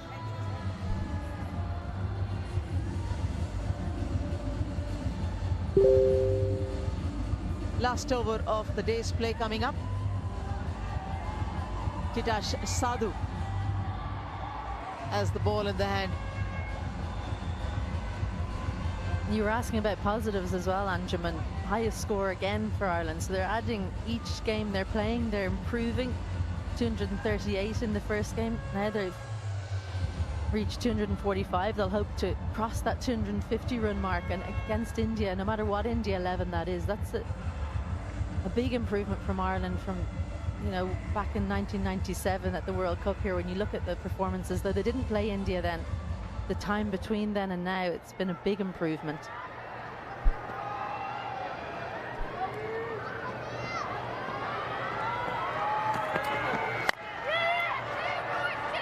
And they haven't stopped yet.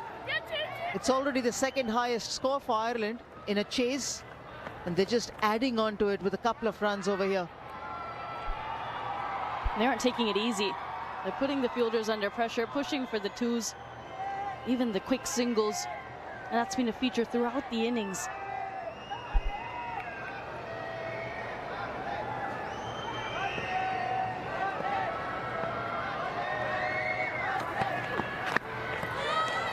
Oh, that's a miss from Richa Ghosh.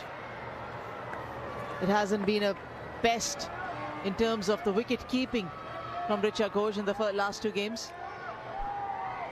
And they have crossed that 250 mark, which I think will be another box ticked from Team Ireland. Richa Ghosh will want to forget this one.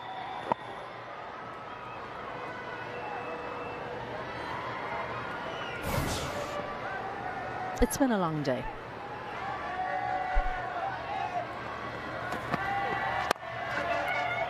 And just to compliment Izzy, the effort from the Irish team is the fact that they've got to 250 plus without a lot of contribution from their top 2 batters, Gabby Lewis and Ola Prendergast. In the last match, at least, the 92 came in from Gabby Lewis, but today it was a 12 from her, from Prendergast 3. So Coulter Riley, with a contribution of 80, has held them good. Forbes, a 38, but a well-compiled 38. And everyone else has contributed. So that's a big plus to what you've been mentioning about.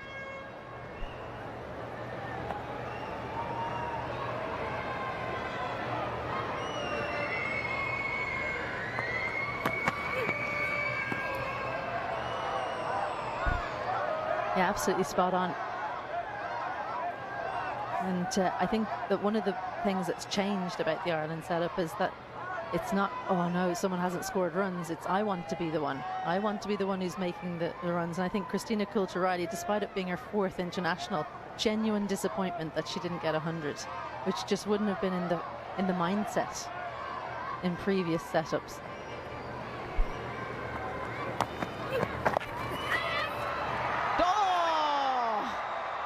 It was nearly the perfection for everyone out there had Priya Mishra completed that or managed to hold on to that catch. Top effort that. Timed the jump really well. Went with one hand as she had to for this chance. Leopold just getting enough elevation. Jumping a little too much there, Priya Mishra. Oh, it's hit the heel of the hand. You want that to just stick.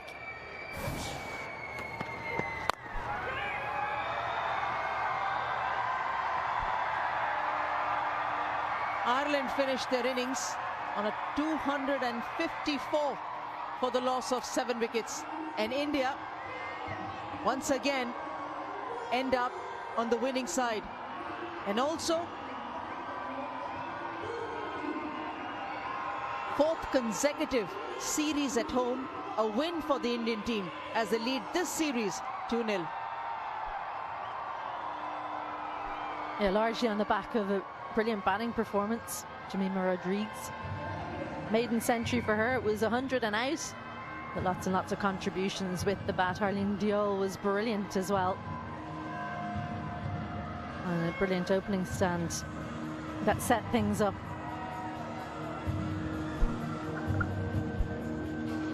Jemima was absolutely brilliant. A great partnership with Harleen Diol.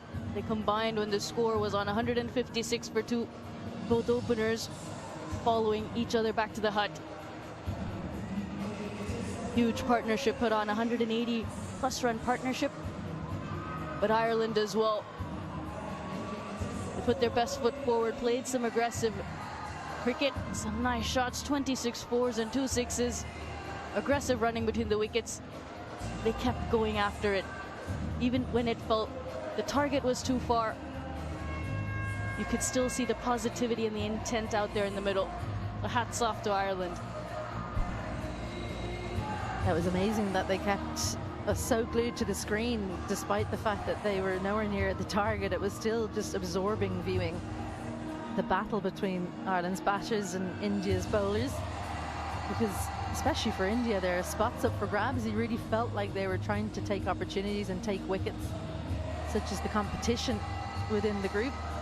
The same goes for Ireland.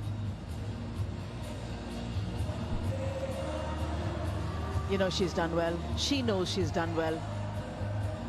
As always, one of those first players to congratulate everyone, Jemima Rodriguez. But that 183-run partnership with Harleen Diol, where she went on to get 100. Harleen missed out an opportunity. But this man, the coach of the Indian women's cricket team, Amol Mazumdar, will have a lot more positives to talk about in that dressing room.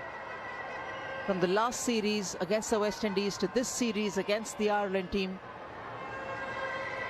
3 wickets for Deepti Sharma as well. All in all, a good performance for the Indian team to go 2-0 up in the series.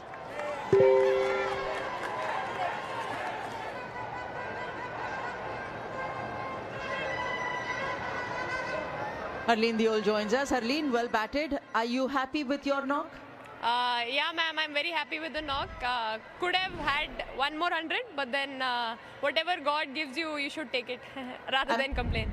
I'm glad you said that, because that's definitely the kind of an innings that you were setting up towards in getting that 100. So tell us, did you have those nerves, or did you just feel that it was just not that perfect shot that you played?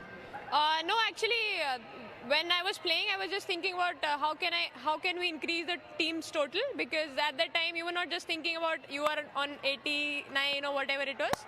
But then at that time I was just thinking that I just have to hit, because mid-off was up. So I just whacked the ball, and I didn't got that elevation I wanted, but then that's fine. Harleen, you walked in at 156 and Jemmy followed you the very next ball into the middle. What was the discussion at that point after losing both your openers? When me and Jemmy were playing, we both know our strengths.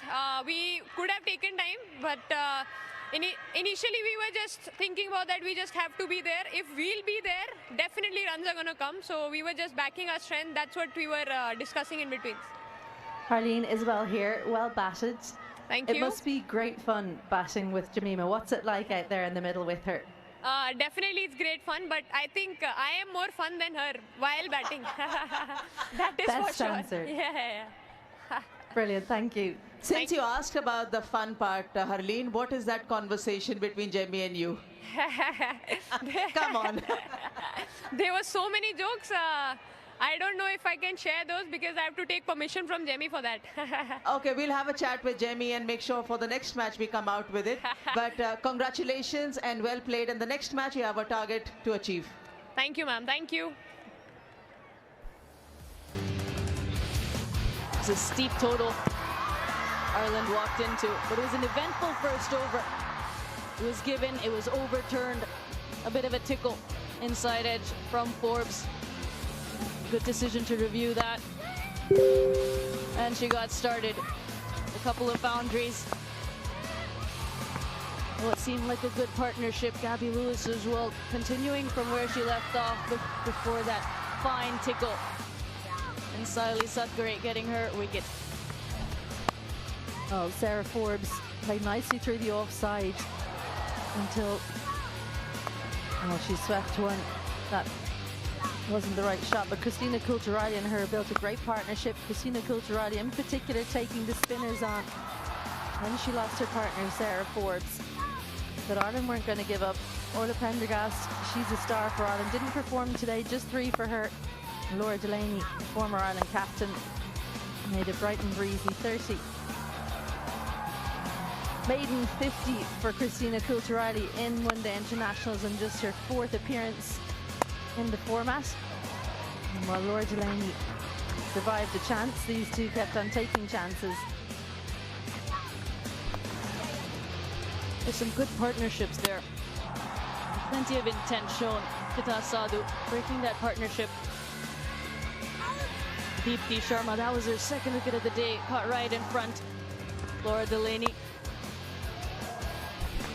And Arlene Kelly with some lusty blows. Couple chances did go down, and Ireland seemed to make the most of them. Good footwork, positive intent, but Deepti Sharma finishing with figures of 3 for 37 in her 10. The tail did wag for Ireland. They continued to attack. Leah Paul shepherding the tail towards the end of the innings. She just about survived this chance, which was almost the end of her innings. But in the end, Smriti Mandana happy with her team's performance and with the win. And a win by 116 runs. Leading the series 2-0 is India. There is still another one-day international to be played. After a couple of days, we come out here on Wednesday, 15th of January for the 3rd and final match of the series at the Niranjan Shah Stadium in Rajkot. We'll take a very short break and pitch presentation with Deep Das Gupta. It's England, dangerous batting lineup. Such a confident Indian side, just oozing with talent. This should be quite a contest. India versus England, first T20I, 22nd January, only on Disney Plus Hotstar and Star Sports. It's India who win the T20 World Cup after 17 years. How does it feel? What's this moment like, Rohit? Let's look.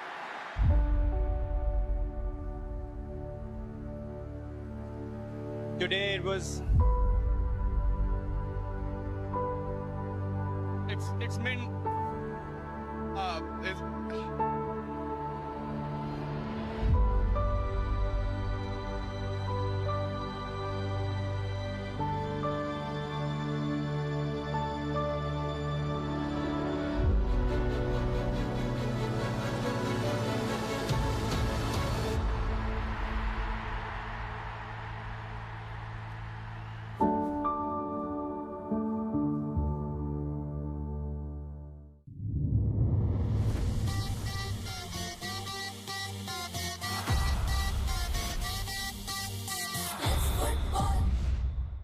Netherlands Bangladesh को खो खो करेगा US ने खो खो का लंग्रो करेगा world गोस खो whole India उड़ेगा Germany को touch करेगा India भी खो खो टू मच करेगा पहला खो खो वर्ल्ड कप हो रहा है भारत की मिट्टी पर। जब वर्ल्ड जुड़ेगा तब इंडिया उड़ेगा। द वर्ल्ड गोस खो।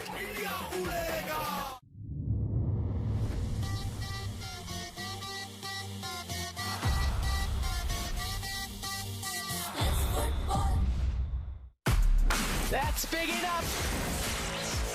Mr. 360 in full flow. A sparkling Sanju Samson. Fantastic Tilak Verma.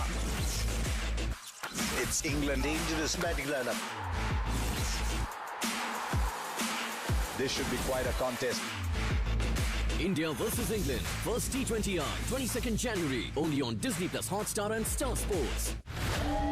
No teams that you can take lightly.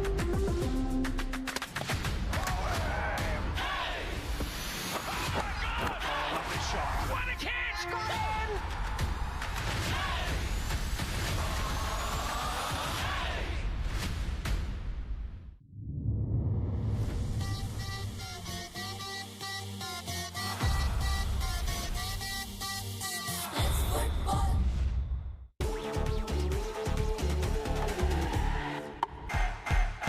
Convincing victory, and India take a 2-0 lead in this 3-game series.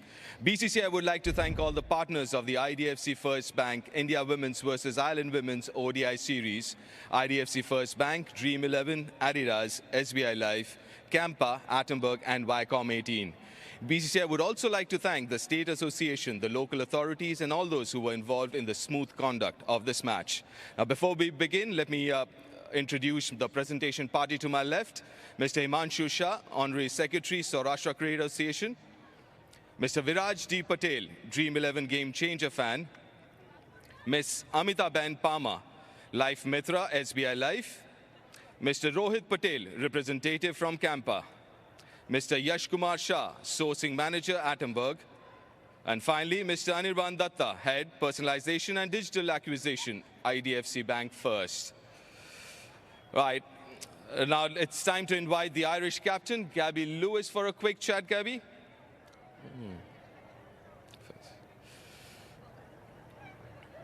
Well, tough day at the office, Gabby.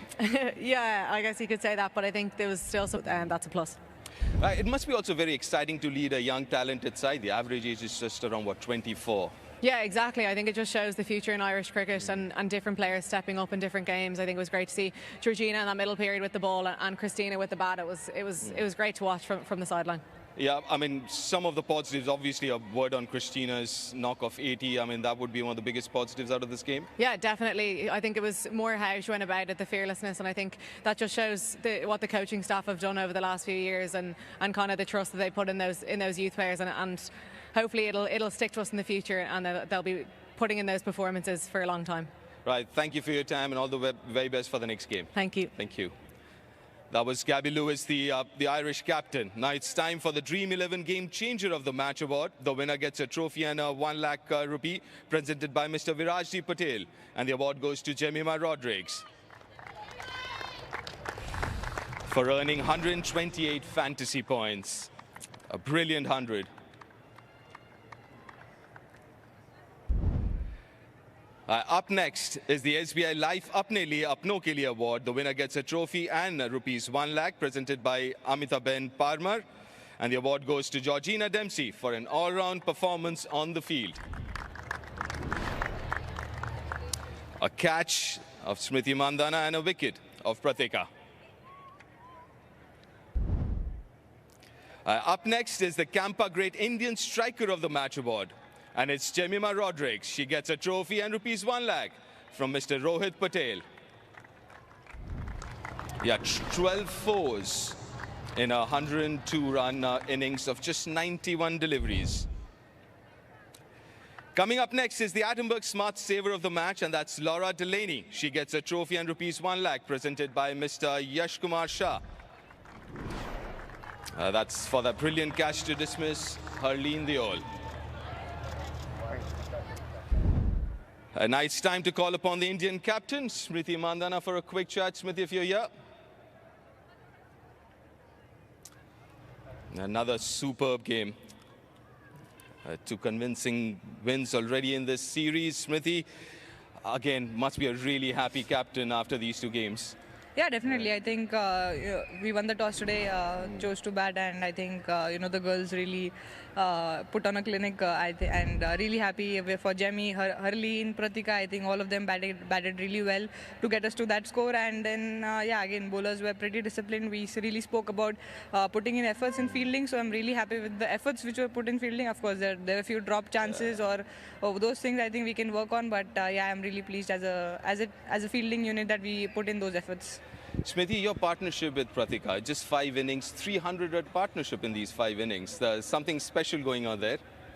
I think we both. It's a new partnership, partnership for both of us. But I think she has a really mature head on her shoulder, and she really wants to stick in and stitch up a partnership, which is great. So really happy to have her on the other end, and the singles and doubles are the really crucial part of the game. I think the 300-run partnerships. I think singles and doubles have contributed a lot, and I think that's something which has really benefited both of us. Coming to the bowling unit, it's a young-looking bowling unit. Apart from Deepthi, everyone's quite new. So what's the kind of role that you have as a leader, and obviously the coaches and the team management? Yeah, I think we all have a massive role. I think especially knowing that this is a World Cup year, and though it's a new bowling unit, but a lot of them have a lot of experience in domestic. So for us, it's also very important that they've been strike bowlers for domestic teams, and that's a really good thing for us. So for us, it's just about trying to help them around in what balls to be bowled at which conditions, or how the wicket is playing, and all of those sort of things, or the field placements. I think those 2-3 things are there which we have to brush up on. But rest, I think they all have that variations. They have the slower ones, bouncers, which is a really nice thing. I think coming straight into international cricket and having those, I think it's a blessing as a captain to have them. So I think it's just about just trying to guide them whenever they need me. Congratulations again, and all the very best for the next one. Thank you. Thank you. Smriti Mandhana, the Indian captain. Now it's time for the IDFC First Bank Player of the Match, and it's Jemima Rodriguez. No guesses for that. She'll receive a trophy and ₹1 lakh from Mr. Anirban Datta. Yeah, 102 of 91, strike rate of 112, and also her maiden ODI 100.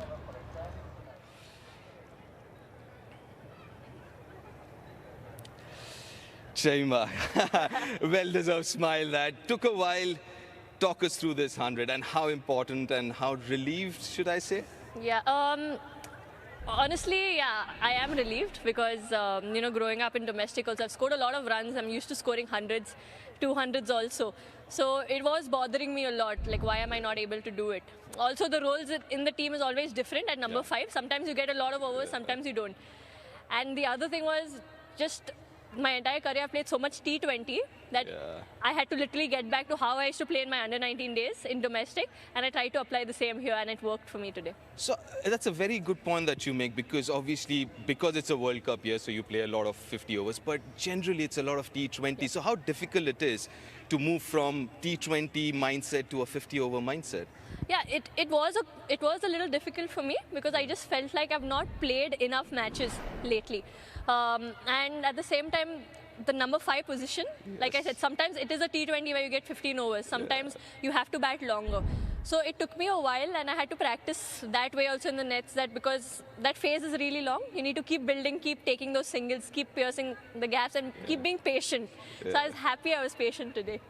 Right, and then your partnership with Harleen. Yeah. That was fabulous, right? I mean, you guys obviously took your time. Again, it's a different format, different tempo. But what was that chat between you two? Yeah, I think Harleen and I had just one conversation that we need to keep batting till at least 40th because we knew that we had to be there for some time. We were like, we'll make up at any time. And honestly, when I was taking some time, Harleen made up for me. When she was in between, I started going because, she gave me that space to take my time. So I think that's how partnerships work, and it's nice because we both have played a lot of cricket together. Not batted much together, but it's nice to have those partnerships together. Lovely, and hopefully this is first of many to come for you. Congratulations, well played again, and all the best. Thank you so much. Thanks, Jemmy. Thank you. Jemima Rodriguez, the player of the match, and as India take an unassailable lead of 2-0 in this 3-game series.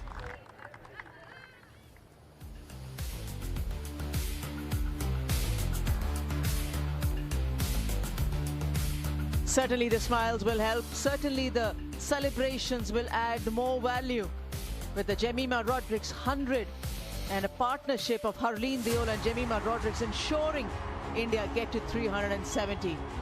It all started when a 156-run stand was broken not once but twice by the Irish bowlers, and these two batters came in together.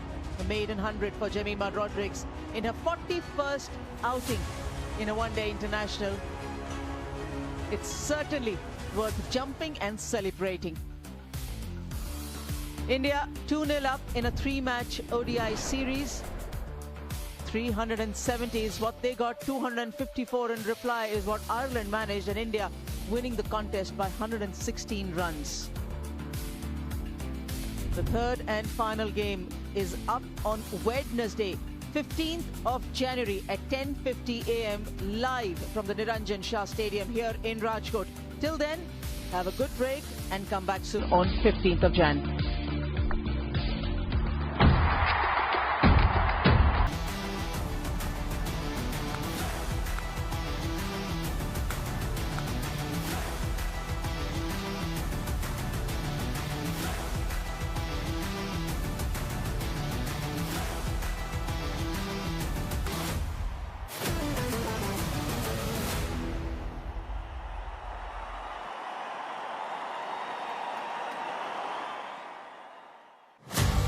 The action heads down under. The new FIH season is here. These finest are ready to compete, featuring the greatest players from around the globe. Don't miss the action. Watch the FIH Pro League live on Geo Cinema and Sports 18.3.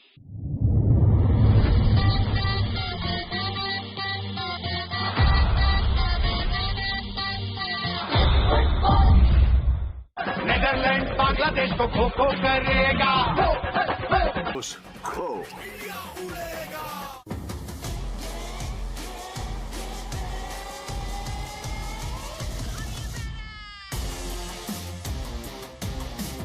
Watch the new season of SA20 live on Disney Plus Hotstar, Star Sports 2, Star Sports. This should be quite a contest. India versus England, first T20I. 2nd January, only on Disney Plus Hotstar and Star Sports. It's India who win the T20 World Cup after 17 years. How does it feel? What's this moment like, Rohit? Let's look.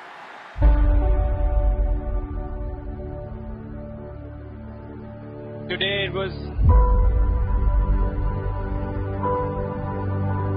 It's been.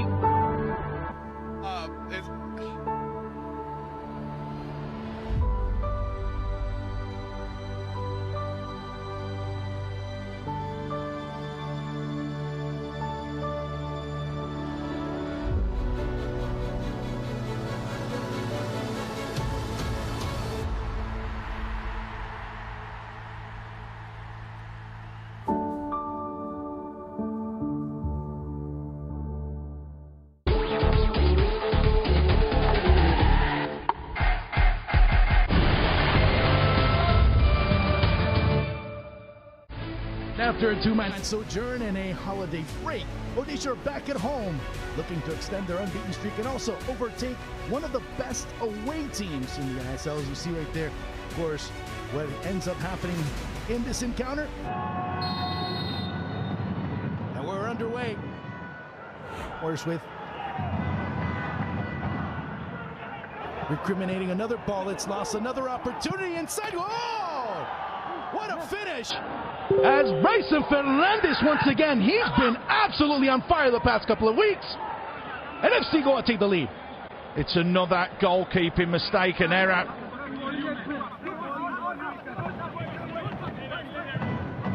Quite clearly there, it's pretty even.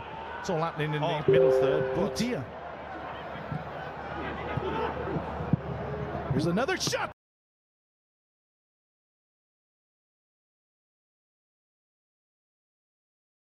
Goes wide, but that all byproduct of another lost ball, a very casually lost ball, may I add.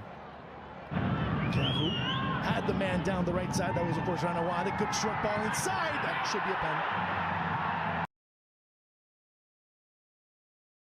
Should have been. And there goes. Well, better late than never. Yeah, it was. I think the officials have been communicating with each other there.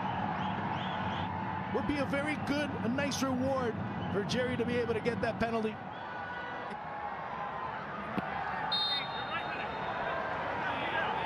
As it'll be Yahoo. Well, it's as if he read one's mind. Is he going to switch it up? Oh, he definitely did. 1-0. And a lot more inside today is the Danta. Yahoo, another. Of course, he'll end up being booked. That's the first of the match. Herrera. Guaragena opening himself up down the opposite end. Lobbed over. Guaragena.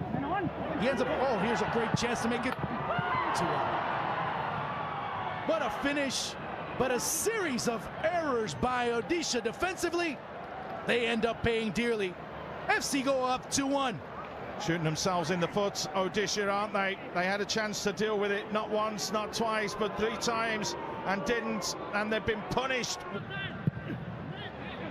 Finally finding Bryson Fernandez. If he hooks in the middle, it could be another chance. He does, and he goes into the back of the net. Golazo. 3-1, and you saw it right there. If he cut inside, it was all for him. Good ball it's sent in, promising, coming in. Oh. And an own goal there by Ranawari. Unbelievable how things are falling apart here for Odisha. Barreling forward. Watch out with Bryson, he's trailing the play, but he can get involved. There's a fit. Oh, a great save. Almost ends up being an own goal away fall. He cannot believe how Amrinda saved that. And he's not the only one. I can't believe he saved it. What a stunning stop that was. Great ball whipped in, great strike, but what a save from Amrinda.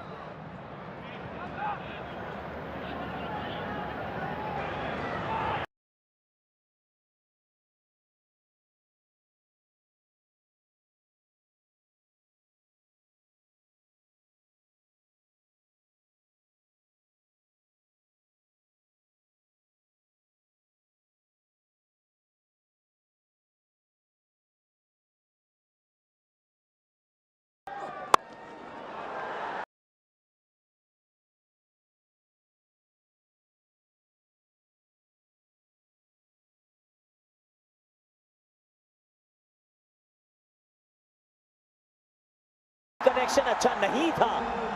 Nitish Kumar Reddy की एक और सफलता। इस बार Mahmudullah Riyadh. छोटी अच्छी knock खेली Mahmudullah Riyadh ने, बनाया 41, बांग्लादेश 127 पर नॉक।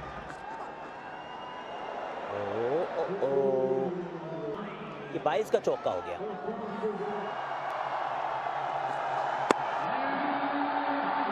और ये 7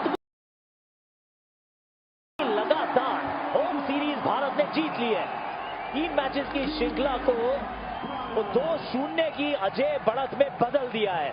अब सिर्फ एक ही टीम है जिसने भारत से ज्यादा लगातार होम श्रृंखलाएं जीती हैं। 221 बनाए थे पहले बैटिंग करने के लिए आमंत्रित जब किया गया, उसके बाद नीतीश रेड्डी 74, 53 बनाए रिंकू ने, 32 से हार्दिक के, 2 हाफ सेंचुरियंस थे बांग्लादेश के गेंदबाजों में। और 3 मैचेस की श्रृंखला है, 2 मैच आप जीत गए हैं, यानी कि अब 2-0 की अजय बढ़त भारत के नाम है। ऊपर गेंद, बड़ा शॉट, सूर्य नमस्कार करे इस तस्वीर का। नमस्कार संजू सैमसन, बेहतरीन पारी, तिलक वर्मा। इंग्लैंड की बल्लेबाजी, इनकी ताकत है। ये बेस्ट वर्सेस बेस्ट की जंग है। इंडिया वर्सेस इंग्लैंड पहला T20 22 जनवरी से सिर्फ डिज्नी प्लस हॉटस्टार और स्टार स्पोर्ट्स पर। एक से बढ़ के एक match winners.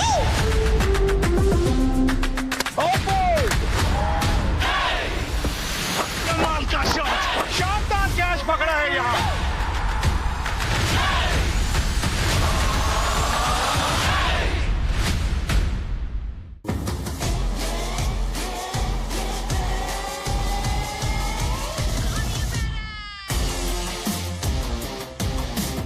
Watch the new season of SA20 live on Disney Plus Hotstar, Star Sports 2, Star Sports 2 HD and Sports 18-2.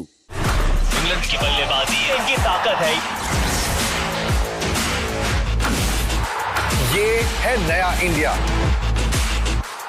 ये बेस्ट वर्सेस बेस्ट की जंग है।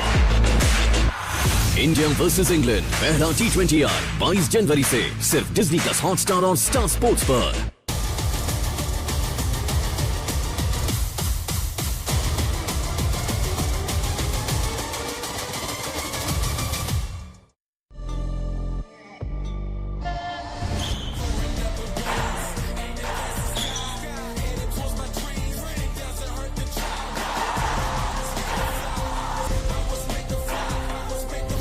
Watch BWF Championship.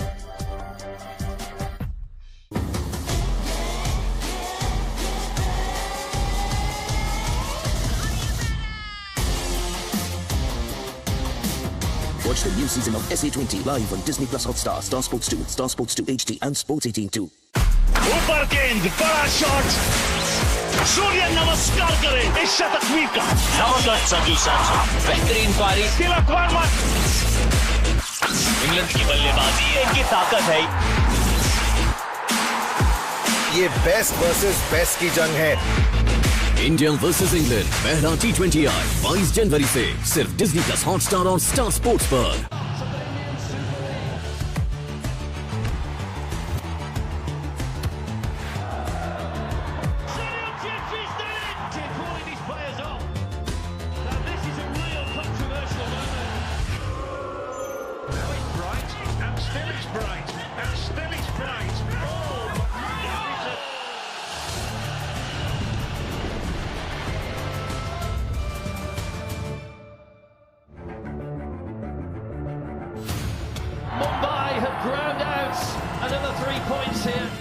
With calm composure and precise strategies, Mumbai are back on track. And Jamshedpur, a team forged in fire, are aiming to close the gap and finish in the top two. Jamshedpur took us through a journey to the raw voltage of the furnace, and it has left Bengaluru dazed and disheartened. Earlier, the men of steel overwhelmed the Islanders, claiming yet another victory at home. Peter Kratky does look like a wanted man. But tonight Mumbai have a chance to conquer and stop Jamshedpur from a league double. It's Mumbai City FC versus Jamshedpur FC. आज कारवां पहुंच गया है मुंबई और मुकाबला Mumbai football arena में खेला जाएगा, जहां मेजबानी कर रही है Mumbai city FC Jamshedpur FC की। हो जाइए तैयार मैच नंबर 96 के लिए इंडियन सुपर लीग 2024-25 का ये सीजन। और ये दोनों टीम्स अपने आप को टॉप 6 में पाती हुई अंक तालिका में चौथे स्थान पे है जमशेदपुर एफसी 24 पॉइंट के साथ 13 मैचेस में। गेम इन हैंड याद रखिए है जमशेदपुर एफसी के पास। मुंबई सिटी एफसी 14 मैचेस में 23 पॉइंट, 1 पॉइंट पीछे जमशेदपुर एफसी से, और मौका उनके पास 26 पॉइंट तक पहुंचने का। वहीं जमशेदपुर के पास मौका है, अगर आज जीते तो दूसरे स्थान तक भी पहुंच सकती है। अब ये गेम है लेकिन उनके लिए। चांगटे कप्तान मुंबई सिटी एफसी के, इनका फायर करना बहुत जरूरी। कैरोलिस के नाम तो गोल आ रहे हैं, लेकिन वहीं एप्पल कार्ट को अपसेट करने के लिए खालिद जमील की टीम जमशेदपुर एफसी भी आई है।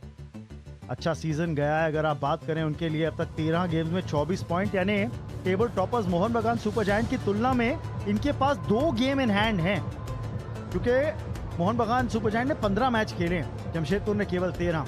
पर देखिए आज चुनौती है, एक अवे गेम है उनके लिए और home game Mumbai city FC के लिए।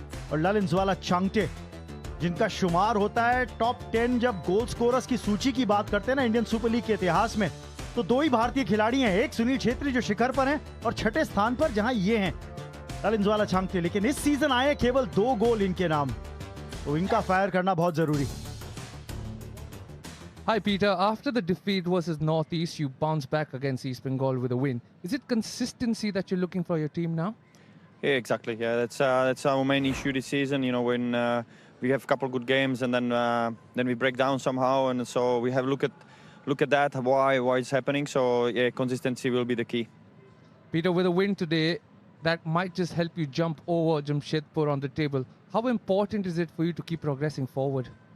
Yeah, it's massive for us. It's very important. We're getting better and better. Especially going towards the end of the season, where it's every point and every game important. So we start today. Hopefully, we get 3 points, but we have to dig deep today against Jamshedpur. Peter, in the last game, we saw you tweak your system a little with Changte playing down the middle. Is that his new role for you? We will see. Again, we're missing a lot of players, in that role. So we're trying to find the balance within the team, and he's a very good player who can offer us some attacking force in that midfield, in the midfield position, more in the middle of the park. So we will see how we go, and again when the players return. So we will see. But at the moment, he's doing the job he needs to do for us. Peter, thank you so much for your time. Good luck for the game. Thank you. Coach Peter catch के आज इस उम्मीद में होंगे कि home game का फायदा उठाए मुंबई सिटी एफसी, और एक ही बदलाव है आज इस लाइनअप के अंदर, और वो बदलाव ये है कि आज टिरी की जगह डेर क्रूमा उस डिफेंसिव लाइन में दिखेंगे। टांगटे कप्तान इस टीम के उम्मीद करेंगे कि गोल्स आए उनके नाम। विपिन सिंह के नाम कोई गोल नहीं है इस सीजन, और ये चिंता का विषय है मुंबई सिटी एफसी के लिए। कैरलेस line. You've got the better of Mumbai in the last game. What's your secret to get the win over Mumbai? Yes, talking about it, see, it is depending on the players. We are working very hard, that is there, and we are playing away game. Our record in away game not good. We have to bounce back and think positive. Kalaba, you spoke about the away form. How do you make it better to get a result tonight? Yes, we have to play our normal game, and we must think positive, and we must take responsibility and give our best. With a win today, you have a chance to go second. Is that motivation or added pressure? Yeah, it is not like that. We must think positive, and we must think about 3 points only. Lastly, you've been rotating your strikers. What's been the reason behind that? No, Saberi, because Saberi was injured. Jordan also, starting of the season, he was injured. So depending on the availability. Thank you so much for your time, Khalid. Good luck for the game. Thank you. आज एक बदलाव Jamshedpur FC के starting 11 में भी दिखेगा। 4-2-3-1 की formation है albino Gomes गोल में। लेकिन आपको बदलाव ये दिख रहा है कि टचिकावा की जगह आज स्टीफन एजे आज वापसी करते हुए स्टार्टिंग 11 के अंदर, और बहुत अहम कड़ी है स्टीफन एजे, क्योंकि जब आप नंबर्स के ऊपर नजर डालते हैं ना, तो इस सेंटर बैक के बहुत शानदार प्रदर्शन देखने को मिले हैं। लाइन को लीड करेंगे जॉर्डन मरे, जिनके नाम इस सीजन 4 गोल हैं, और ऑफ द बेंच एक नजर हैवियर सेवेरियो पर भी रखिएगा, क्योंकि ऑफ द बेंच आते हुए इन्होंने कई बार इंपैक्ट क्रिएट किया है। 4 गोल सेवेरियो के नाम भी हैं, तो एक अच्छा विकल्प है बेंच पर आपके पास। जब सेकंड हाफ आएगा तो जमशेदपुर एफसी बदलाव कर सकती है, और ये देखने को मिला भी है कि जमशेदपुर एफसी के आंकड़ों पे जब नजर डालें तो सेकंड हाफ बेहतर खेलती हुई दिखी है टीम, और आखिरी 30 मिनट यानी 61 से 90 मिनट का जो फासला है ना, वहां पर जमशेदपुर एफसी के ज्यादातर गोल स्कोर होते हुए दिखे हैं इस सीजन। कमेंट्री बॉक्स में मैं हूं रमन भनोट, मेरे साथ शक्ति चौहान मौजूद। स्वागत आपका। शुक्रिया रमन। वाकई एक ऐसा मुकाबला जहां पे दोनों ही टीम के पास मौका है अपनी स्थिति टॉप 6 में मजबूत करने का। खास करके अगर बात करें जमशेदपुर की, तो दूसरी पायदान पे जाने का मौका है। देखिए फैंस भी आए हुए हैं, कुछ खिलाड़ियों के परिवारजन भी मौजूद स्टैंड्स के अंदर। हो जाइए तैयार इस कॉन्टेस्ट के लिए, ये हम मिस नहीं करना चाहेंगे वॉकआउट टीम्स का। और आज देखिए भुलाना पड़ेगा पीछे क्या हुआ था इस सीजन। ये दोनों टीमें एक बार पहले भी आमने सामने हुई थी, पर वो था सितंबर के अंदर। 21 सितंबर 2024 को ये दोनों टीमें आमने सामने हुई थी, जहां जमशेदपुर एफसी ने हराया था मुंबई सिटी एफसी को 3-2 से। लेकिन वो अब 4 महीने पुरानी बात हो गई है। आज मुंबई सिटी एफसी अपने घर पे खेल रही है, लेकिन आप हेड टू हेड आंकड़ों पे भी नजर डालते हैं तो वो भी पलड़ा आपको दिखता है जमशेदपुर एफसी का भारी है। 15 बार ये दोनों टीमें आमने सामने हुई हैं इससे पहले। जमशेदपुर एफसी 7 बार विजयी रही है, मुंबई सिटी एफसी ने 5 मुकाबले जीते हैं, और 3 बार मुकाबले इन दोनों टीम्स के बीच ड्रॉ में समाप्त हुए हैं। लेकिन गोल्स की कोई कमी नहीं दिखी है, क्योंकि इन दोनों टीम्स के बीच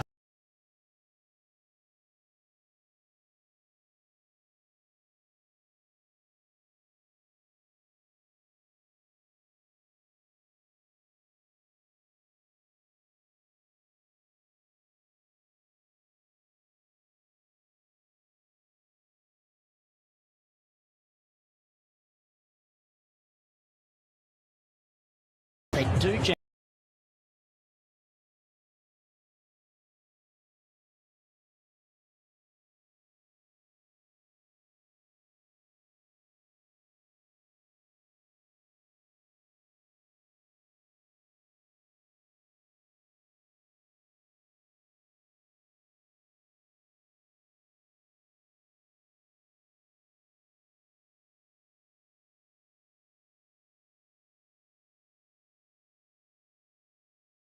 Cover for 6. 5 away from triple figures is short.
Pace on again, just attack the stumps, almost side.